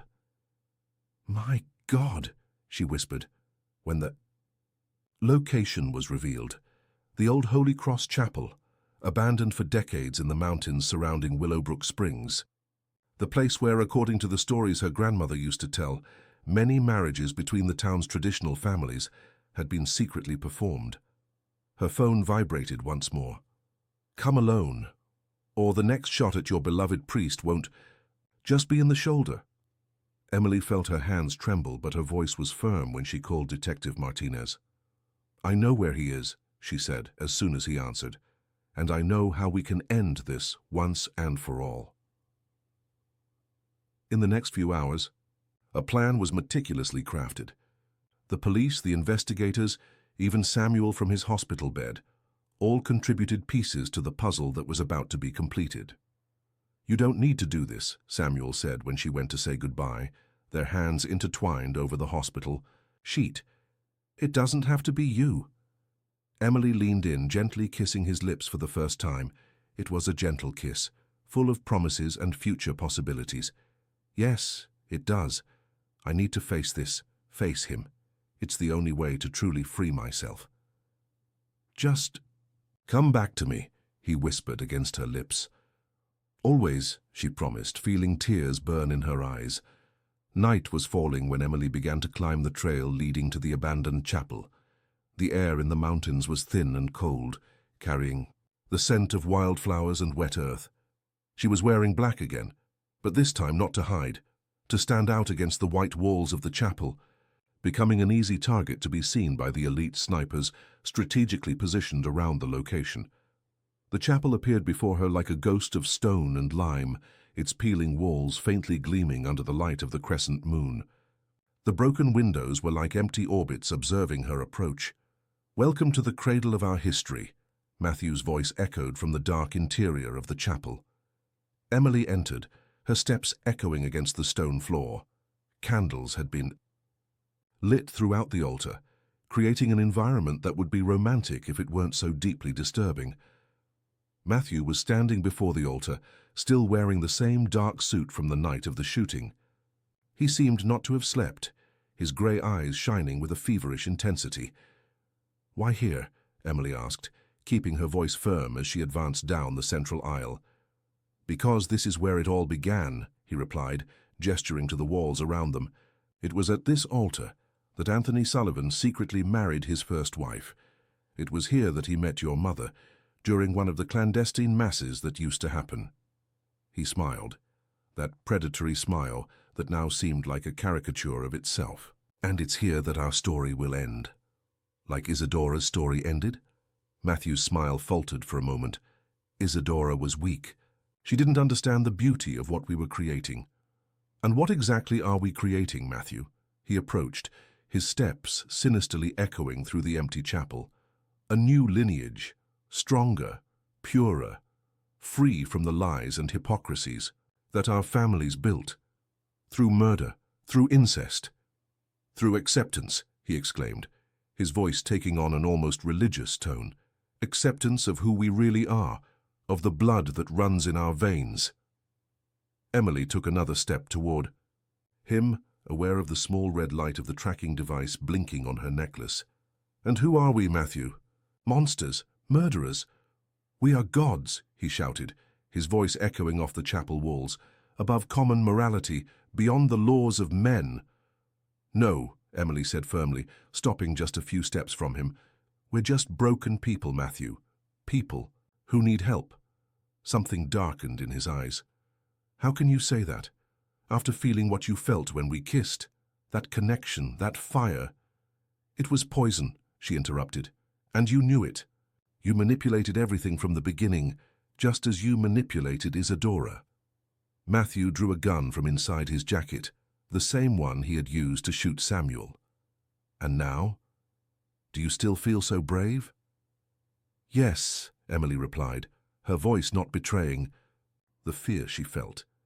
Because I finally understood something that Isadora must have understood in the end. And what would that be? That you are pathetic, she said, each word clear and cutting like crystal. A scared little boy trying to imitate his father's sins because he's too cowardly to create his own identity. Matthew's face contorted into a mask of fury. Be careful with your words, little sister. Or what? You'll kill me like you killed Isadora, like you killed all the others? Emily took another step toward him. Go ahead, but know that, unlike them, I'm not afraid of you. You should be, he growled, cocking the gun. It was at that moment that everything happened at once. The doors of the chapel were broken down, voices shouting orders to surrender. Matthew turned, shooting blindly in the direction of the noise. Emily took advantage of the distraction to throw herself against him, knocking him to the ground. The gun fired again during the struggle, the deafening sound echoing through the chapel. Emily felt a sharp pain in her shoulder, but didn't let go of Matthew. They rolled across the stone floor, a deadly dance illuminated by the flickering light of the candles. This is how it has to be, Matthew shouted, his eyes shining with an insane light. Blood of our blood. No, Emily replied through clenched teeth, finally managing to immobilize the hand that held the gun. This is how it ends. The sound of another shot filled the Kew chapel. But this time it didn't come from Matthew's gun. An elite sniper had seized the opportunity, and Matthew staggered backward, a red stain spreading across his chest. Emily, he whispered, his grey eyes meeting hers one last time. For a moment he seemed almost lucid. I really did love her, you know. Isadora, I really...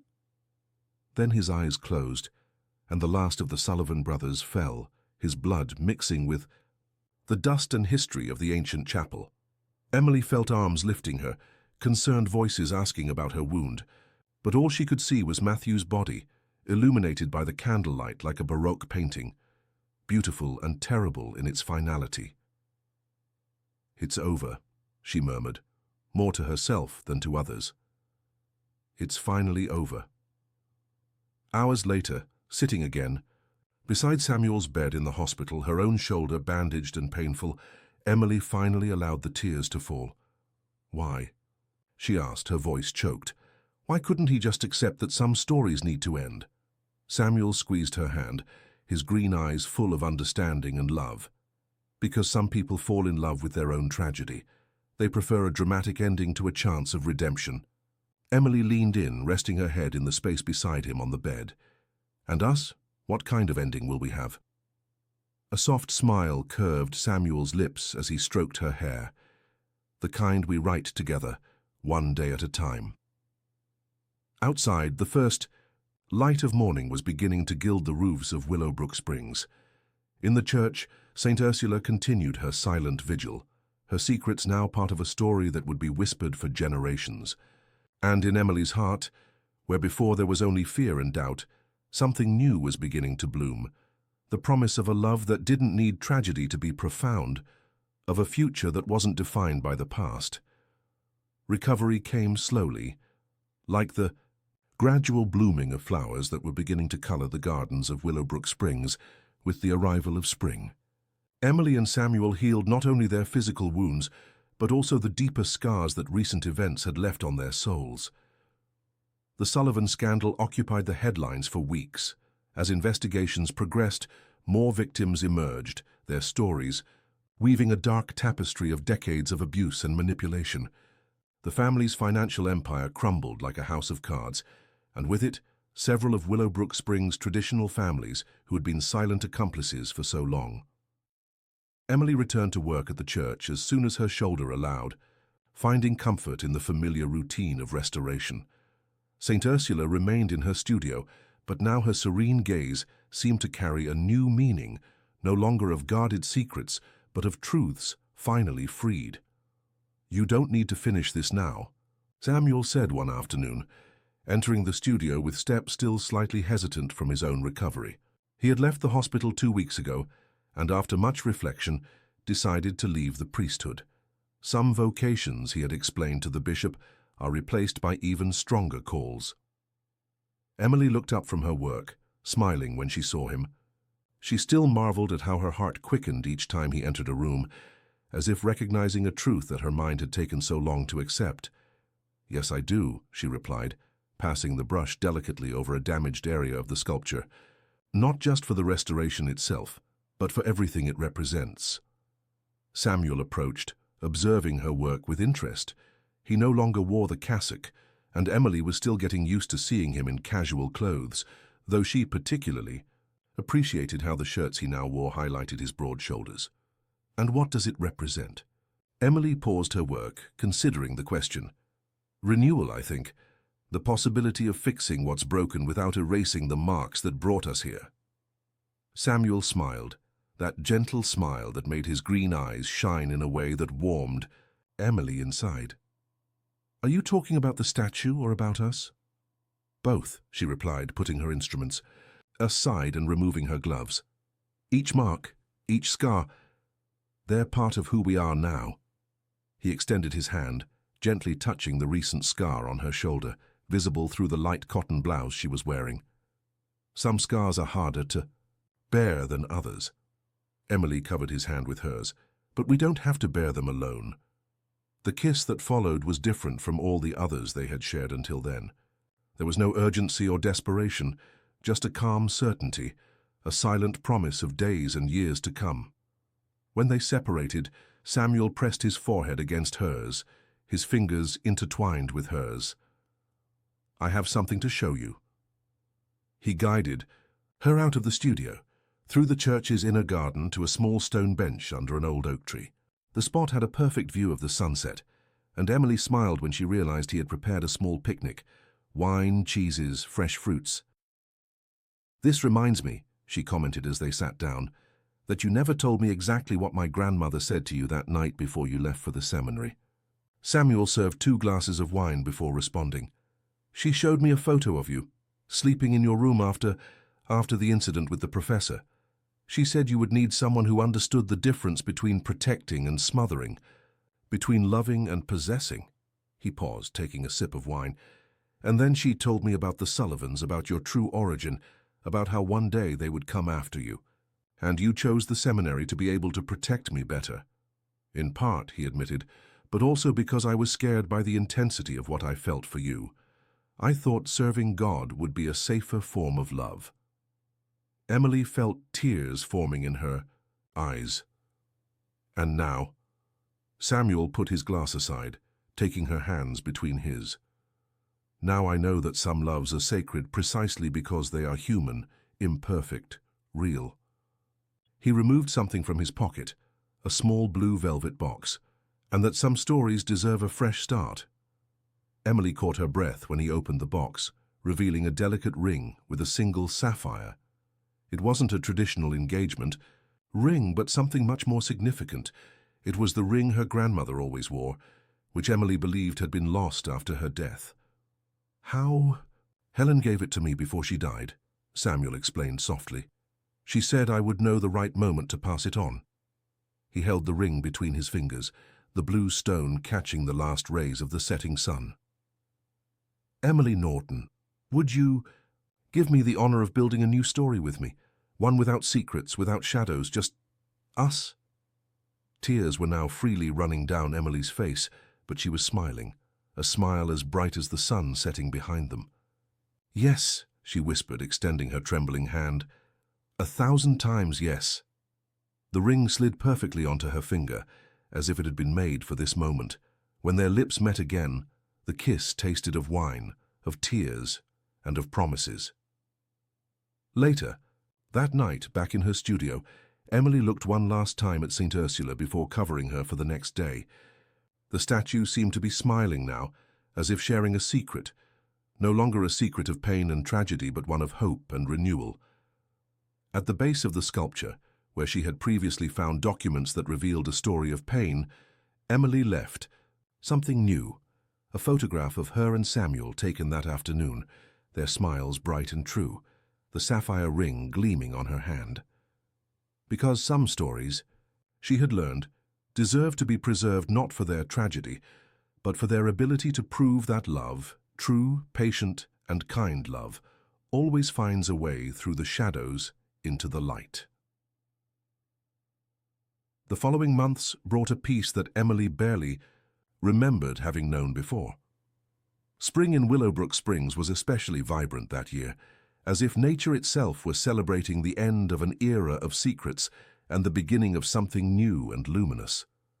The news of her engagement to Samuel spread through the town like wildfire. For some, it was a scandal. The ex-priest and the restorer united after a tragedy that had shaken the structures of local society. For others, especially those who knew the true story, it was proof that not all romances needed to end in tragedy. On Sue. A particularly sunny morning, Emily was in her studio putting the finishing touches on the restoration of St. Ursula, when an unexpected visit once again changed the course of her story. Miss Norton, an elegant woman, about 60 years old, stood at the door of the studio. Her eyes, a familiar shade of grey, studied Emily with an intensity that made her heart race. "I'm Isabella Sullivan, Matthew's mother." Emily felt her fingers involuntarily tighten around the brush she was holding. "Mrs. Sullivan." "Please," the woman raised a hand, interrupting her. "I didn't come to cause problems. I came because there's something you need to know, something that not even Matthew knew." Isabella approached St. Ursula, her elegant fingers lightly touching the restored wood. "Your grandmother, Helen. We were friends. Best friends, actually, before everything happened." Emily put her instruments aside, giving her full attention. There was something in Isabella's voice, a mixture of old pain and determination, that suggested this would be an important conversation. "Anthony destroyed that too," Isabella continued, her voice laden with bitterness. "Just as he destroyed everything he touched. But before he destroyed our friendship, Helen and I made a pact." "What kind of pact?" Isabella removed an old envelope from her designer purse. "We promised each other that no matter what happened, we would protect the children, all of them, including—" She paused, her eyes meeting Emily's, "including the one that Anthony never knew existed." Emily felt the air leave her lungs. "What are you talking about?" "Isadora and you weren't just twins," Isabella said softly, extending the envelope. "You were triplets." With trembling hands, Emily opened the envelope. Inside was an old photograph showing 3 newborn babies, identical in their diminutive perfection. "Her name is Sophia," Isabella continued as Emily absorbed the image. "Helen and I sent her to Italy as soon as she was born, to a family that couldn't have children. It was the only way we found to ensure that at least one of you would be completely out of Anthony's reach." She's alive." Emily could barely form the words, her world spinning with this new revelation. "Yes," Isabella smiled, for the first time since she had entered the studio. "In fact, she's here in Willowbrook Springs. She arrived yesterday, after finding out about everything that happened. She wants to meet you, Emily, if you want." As if summoned by these words, a young woman appeared at the door of the studio. Emily felt her heart stop for a moment. It was like looking in a mirror, or at a photo, of Isadora. The same eyes, the same face shape, even the way she held her hands intertwined in front of her body. "Hello, sister," Sophia said in English with a slight Italian accent, her eyes shining with contained tears. Emily didn't know who moved first, but the next moment they were embracing, tears freely running down their faces. It was an embrace that carried decades of separation, of unanswered questions, of a void that Emily had never realized she carried until that moment. "I felt it," Sophia whispered between sobs. "When Isadora died, I felt it. I didn't know what it was at the time, but I felt as if a part of me had been torn away." "I felt it too," Emily admitted, tightening the embrace. "I thought it was just another nightmare, but—" "It was the bond," Isabella explained softly. "The same bond that made Matthew obsessed with you." He felt it, even without being able to explain it, that there was something deeper connecting you. Emily moved away slightly to study her newly discovered sister's face. Sophia was like a softer version of herself, the same features, but without the shadows that years of secrets and fears had left. "Why now?" she asked, turning to Isabella. "Why tell us this now?" "Because the secrets have already caused enough destruction," Isabella replied, her gaze lost on St. Ursula. "And because I promised your grandmother, on her deathbed, that when everything was over, when it was safe, I would reunite the sisters who survived." The sound of footsteps in the corridor announced Samuel's arrival. He stopped at the door, his green eyes quickly assessing the scene before him. "Emily?" he called softly, concern evident in his voice. "Samuel." Emily smiled through her tears, extending a hand to him. "Come meet my sister."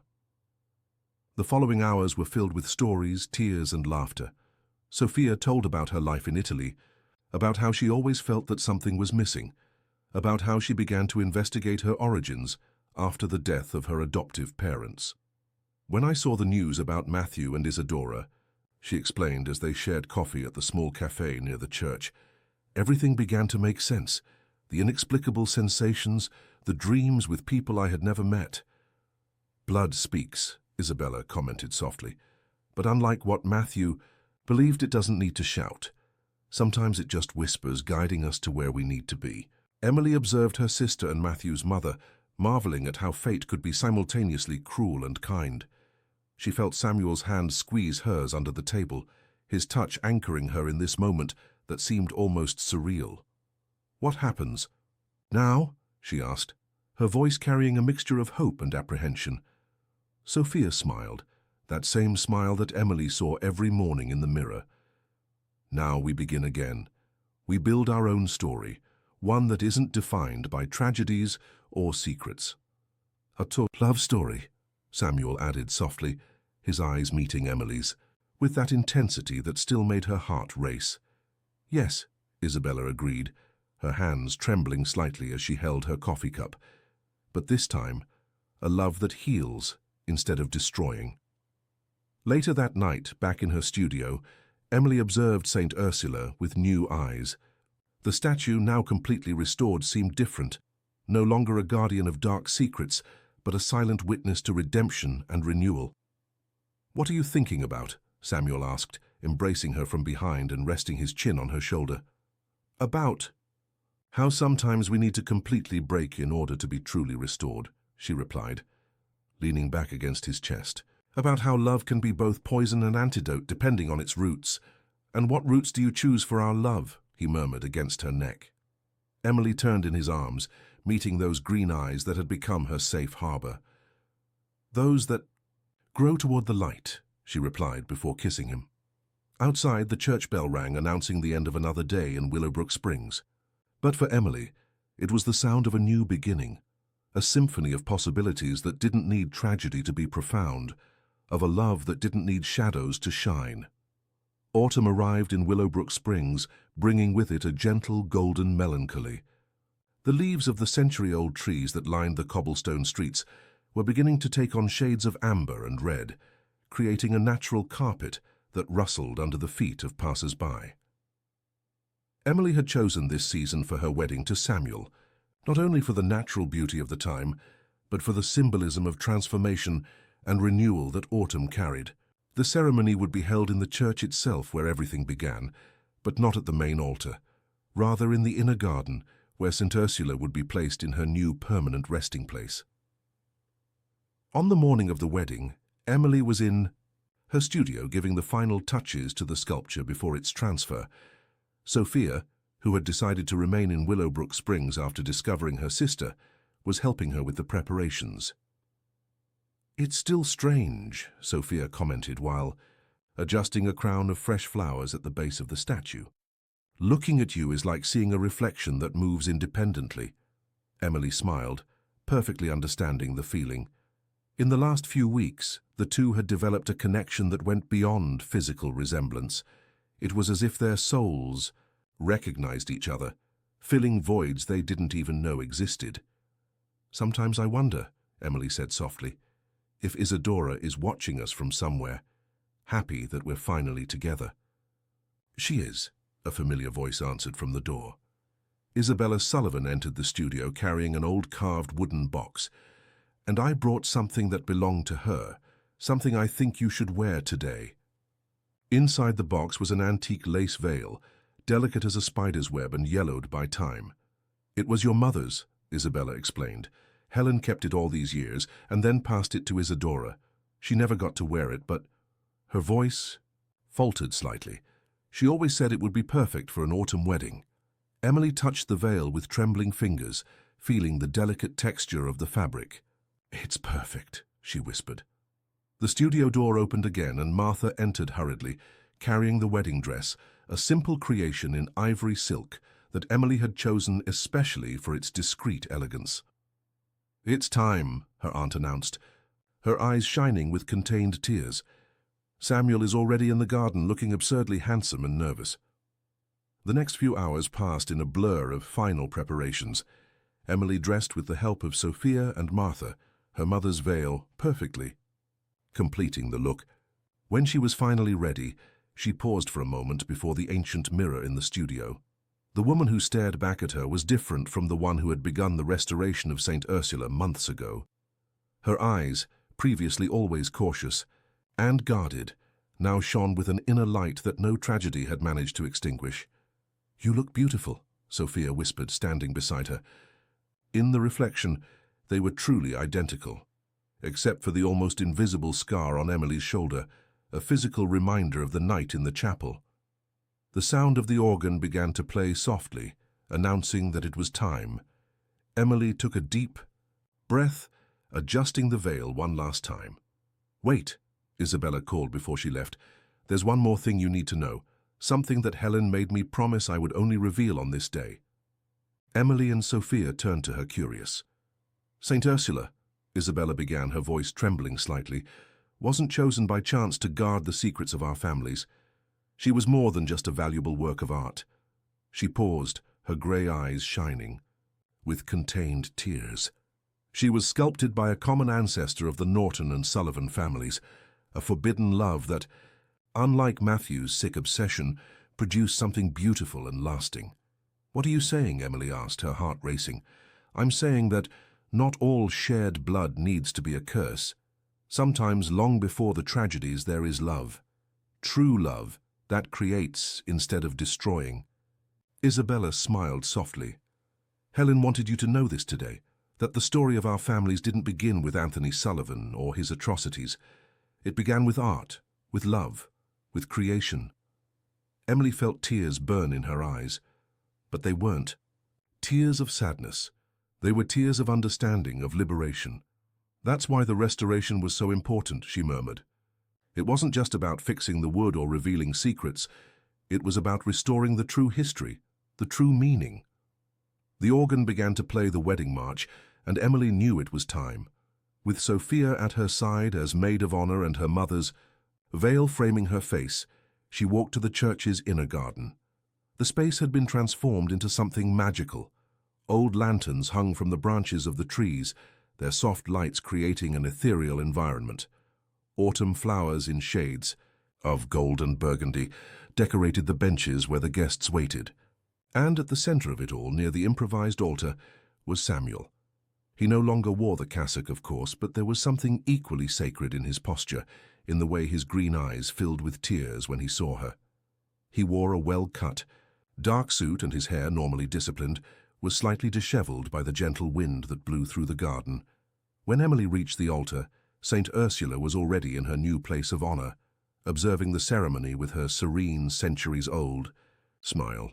Under the natural light of the garden, she seemed more alive than ever, her restored colors shining with an intensity that made it seem as if she, too, was participating in the celebration. "You are absolutely stunning," Samuel whispered when she reached his side. "And you look exactly as I imagined in all my dreams," she replied softly. The ceremony was conducted by the new parish priest, but the most important words were those that Emily and Samuel exchanged in their personal vows. "I promise to be your safe harbor," Samuel said, his voice firm despite the evident emotion. "Just as you have been my light in the shadows. I promise to love not only who you are, but all the versions of you that are yet to come." "And I promise," Emily replied, tears freely running down her face, "to be your partner in all the restorations that life will demand. I promise to love you with the patience of someone who knows that the most beautiful works take time to be revealed." When they exchanged the rings, simple gold bands with their initials engraved on the inner part, the church bell rang spontaneously, as if heaven itself was blessing the union. The party that followed was intimate but joyful, held in the cloister of the church under the same lanterns that had illuminated the ceremony. Emily danced not only with Samuel, but also with Sophia, the two sisters laughing and crying as they twirled under the golden lights. In a quiet moment of the celebration, Emily found herself alone for an instant before St. Ursula. The statue, in its new permanent location in the garden, seemed to smile in a different way now, no longer the smile of one who guards secrets, but of one who witnesses a new beginning. "I finally understood," Emily whispered to the statue, "why Grandma chose you to guard our history. It wasn't just for the secret compartments or the historical value. It was because you represent something greater, the possibility of transforming pain into beauty, tragedy into art." "Talking to yourself, Mrs. Norton Bennet?" Samuel's voice sounded behind her, laden with affection and amusement. Emily turned, smiling to see her now husband approaching. "Just giving thanks," she replied, allowing herself to be enveloped by his arms. "For what?" "For everything," she said simply. "For the secrets that brought us here, for the pain that taught us to heal, for the love that grew from the ruins." Samuel kissed her softly, and in that kiss was all the promise of their future together. Above them the stars were beginning to appear in the evening sky, and a gentle breeze made the golden leaves dance around them like a natural blessing. In its new place in the garden, St. Ursula continued her silent vigil, but now she was witness not to tragedies and secrets, but to a love that had survived the shadows to bloom in the light.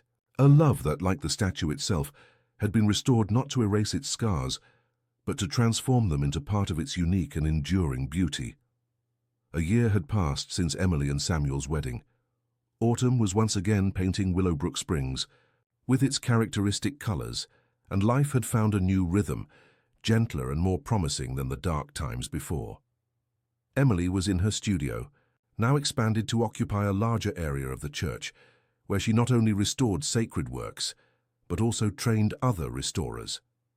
Sophia had become her partner in the work, bringing techniques learned in Italy that perfectly complemented Emily's traditional knowledge. "Have you decided on the name yet?" Sophia asked, observing the way Emily absently caressed her slightly protruding belly while working on a new piece. Emily smiled, looking up at her sister. "Samuel and I thought of Helen Isadora, if it's a girl, to honor the two women who made our story possible." Sophia nodded, emotion shining in her eyes so similar to her sister's.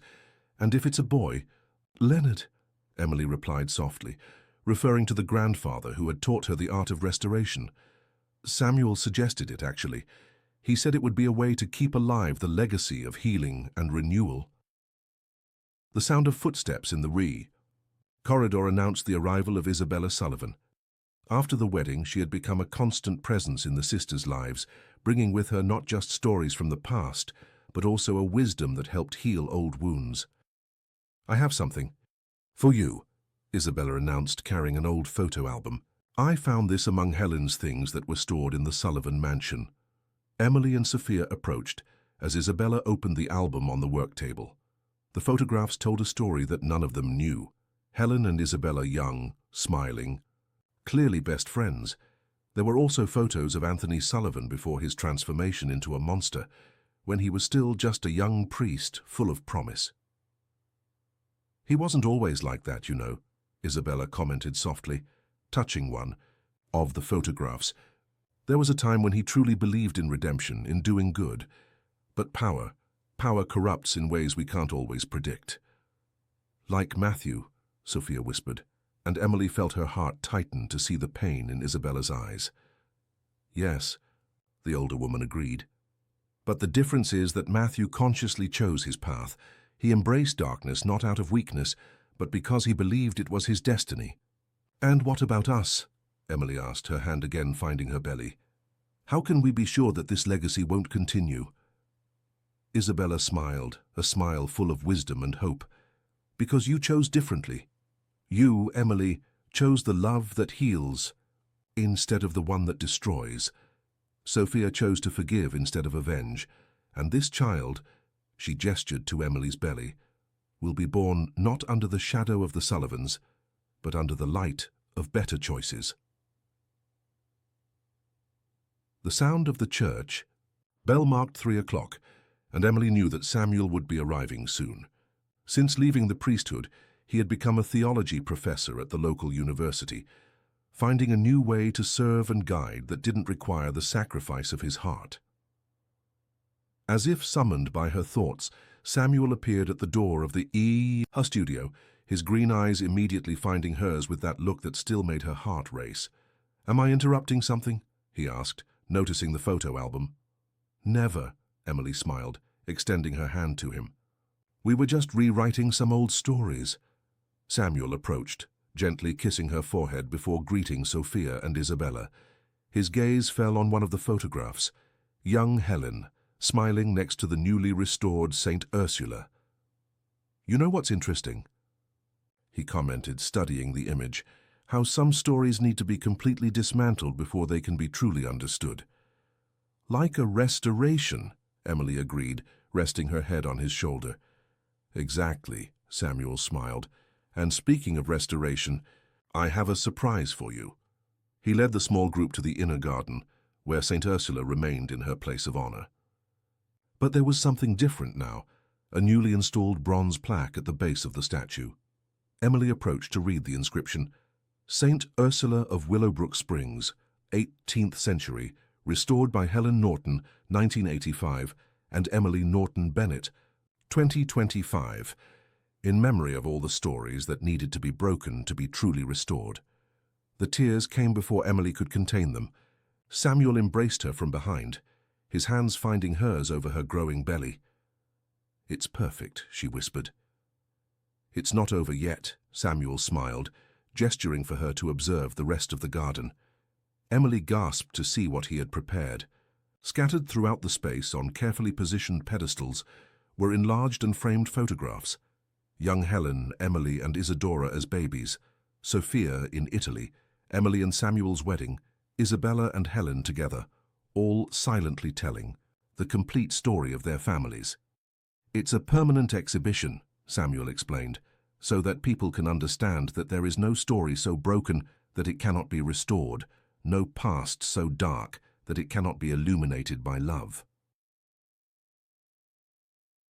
Sophia approached one of the photographs, gently touching Isadora's face. "She would have loved this," she said softly. "She does love it," Isabella corrected, her eyes shining with contained tears.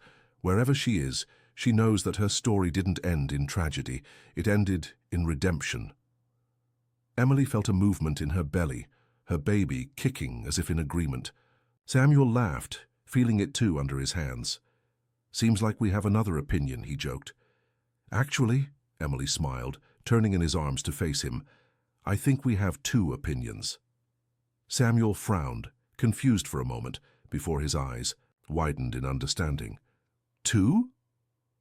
Emily nodded, laughing at the astonished expression on his face. "Twins. I found out this morning. It seems that some stories are destined to repeat themselves, but this time, in the right way." The kiss that Samuel gave her was full of promises and joy, and Emily felt her heart overflow with a love so pure and true that no shadow from the past could ever darken it. Sophia and Isabella observed them with emotional smiles, and above them St. Ursula seemed to smile too. Her serene gaze now witnessed not to secrets and tragedies, but to a love that had transformed generations of pain into a promise of light. The church bell rang again, its deep notes echoing through the ancient town. But for Emily, it was more than just a simple bell. It was the sound of history being rewritten, of love triumphing over hate, of light definitively conquering shadows.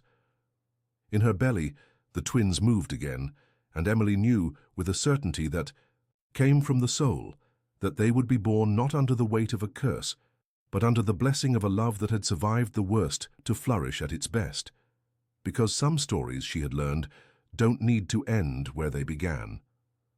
Some stories can be restored, just like the works of art she loved so much, not to erase their scars, but to transform them into part of a greater, deeper, and truer beauty than any superficial perfection could achieve. Winter came to Willowbrook, springs bringing with it a serenity that seemed to reflect the peace that had finally settled in Emily's life. The twins were born on a night of gentle rain, a boy and a girl perfect in their completeness, carrying in their tiny faces traces of both the Bennets and the Nortons, but no shadow of the Sullivans. Helen Isadora and Leonard Samuel Norton Bennett were received with love not only by their parents, but by the entire town that had followed their story from the beginning. Sophia was a present and dedicated aunt, her love for her niece and nephew a way to honor the memory of the sister she never had the chance to meet personally. On a particularly cold afternoon, while the babies slept under the attentive care of Martha, Emily was in her studio working on a special project. At her side, Samuel organized documents. He was writing a book about the history of the families of Willowbrook Springs, not to expose scandals, but to show how love could transcend even the deepest tragedies. "I found something interesting," he said, holding up a yellowed envelope that had fallen from one of Helen's old books. "It's a letter from your mother." Emily paused her work, her heart accelerating slightly. Even after all this time, any mention of Maria, her mother, still provoked a complex mixture of emotions. "Read it to me," she asked softly, returning to work on her current restoration, a small Baroque angel that would be placed next to St. Ursula. Samuel carefully opened the envelope and began to read. "Dear Helen, if you're reading this, it means you've finally found the courage to open. The envelope I left before leaving. I know you never understood why I chose to disappear after Emily was born, why I left you to raise my daughter while I watched from afar. The truth is that I couldn't look at her without seeing Anthony. Not because of what he did to me, that I learned to overcome, but because of what I knew he would do if he discovered about the twins. You were stronger than me, Mom. You had the courage to face him, to protect not just Emily, but also Isadora and Sophia. Now that I'm dying, yes, the cancer has finally won, I need you to know, I never regretted my decision. Emily grew up protected by your love, became a strong and principled woman. And if one day she reads this letter, I want her to know you, my daughter, were the best part of me, even though I was just a shadow in your life. With love, Maria." Emily felt silent tears run down her face as she continued her meticulous work on the angel. Samuel stood up, approaching to embrace her from behind. "You are much stronger than she imagined," he whispered against her hair. "No," Emily replied softly. "I'm exactly like her, a survivor. The difference is that I had people who showed me that surviving isn't enough, that it's possible to flourish even after the storm." The cry of one of the babies echoed down the corridor, quickly followed by the other. Emily smiled, wiping away her tears. "That's Leonard," she said, recognizing the deeper cry. "Helen always waits a few seconds before joining her brother." "Exactly like you and Sophia," Samuel observed, kissing her temple before moving away. "I'll get them. You finish here?" Emily nodded, turning her attention back to the angel. When she was alone, she allowed herself a moment of deep reflection. The last year had brought more changes than she could have imagined. The exhibition in the church garden had become a tourist attraction, drawing people interested not just in the history of St. Ursula, but in the greater message of redemption and renewal that she represented. Isabella Sullivan had donated a large part of the family fortune to create a foundation dedicated to helping women victims of abuse. a legacy of light born from the shadows of the past. Sophia directed the project, using her experience as a psychologist to create support and recovery programs. The sound of small footsteps caught her attention, and Emily smiled to see Samuel returning with the twins. Helen, with her green eyes, identical to her father's, already showed a precocious curiosity for her mother's work. Leonard, on the other hand, had the dark eyes of the Nortons and a smile that reminded her of old photographs of Isadora. "I think we have a future restorer." "Here," Samuel commented when Helen extended her little hands toward the angel. "And a storyteller," Emily added, observing how Leonard watched everything with attentive eyes. "They will carry the best of all the families." "And write their own stories," Samuel completed, sitting with Leonard in his lap while Emily took Helen. The church bell rang, announcing the end of the afternoon. Through the studio window, Emily could see St. Ursula in her place in the garden, the last light of day creating shadows that seemed to make the statue move gently. "You know what's funny?" she commented, adjusting Helen in her arms. "During all the time I spent restoring St. Ursula, I thought I was just fixing a work of art. But in reality, she was restoring you," Samuel completed softly. "All of us," Emily corrected. "You, me, Sophia, even Isabella. As if the saint herself knew that we needed to be broken to be truly restored." Helen let out a joyful laugh, her small fingers touching her mother's face with pure adoration. Leonard, in his father's lap, let out a yawn that soon transformed into a sleepy smile. Emily looked at her family, the husband who had found his true vocation in love, the children who carried in their names the legacy of healing and hope, the half-restored angel that observed everything with its serene, centuries-old smile. Outside, the first stars were beginning to appear in the winter sky of Willowbrook Springs. The town had changed, as had all of them, but some things remained constant. The sound of the bells, the scent of flowers from the garden, the love that had survived all attempts at destruction. And in Emily's heart, where before there was only fear and distrust, now blossomed a deep and unshakable certainty. Some stories don't need tragedy to be extraordinary. Sometimes the greatest miracle is simply to allow love to heal, truth to liberate, light to finally conquer the shadows. Because in the end she had learned, true restoration isn't just in the works of art we fix, but in the souls we allow to flourish, in the stories we choose to tell, in the love we decide to cultivate even after the storm.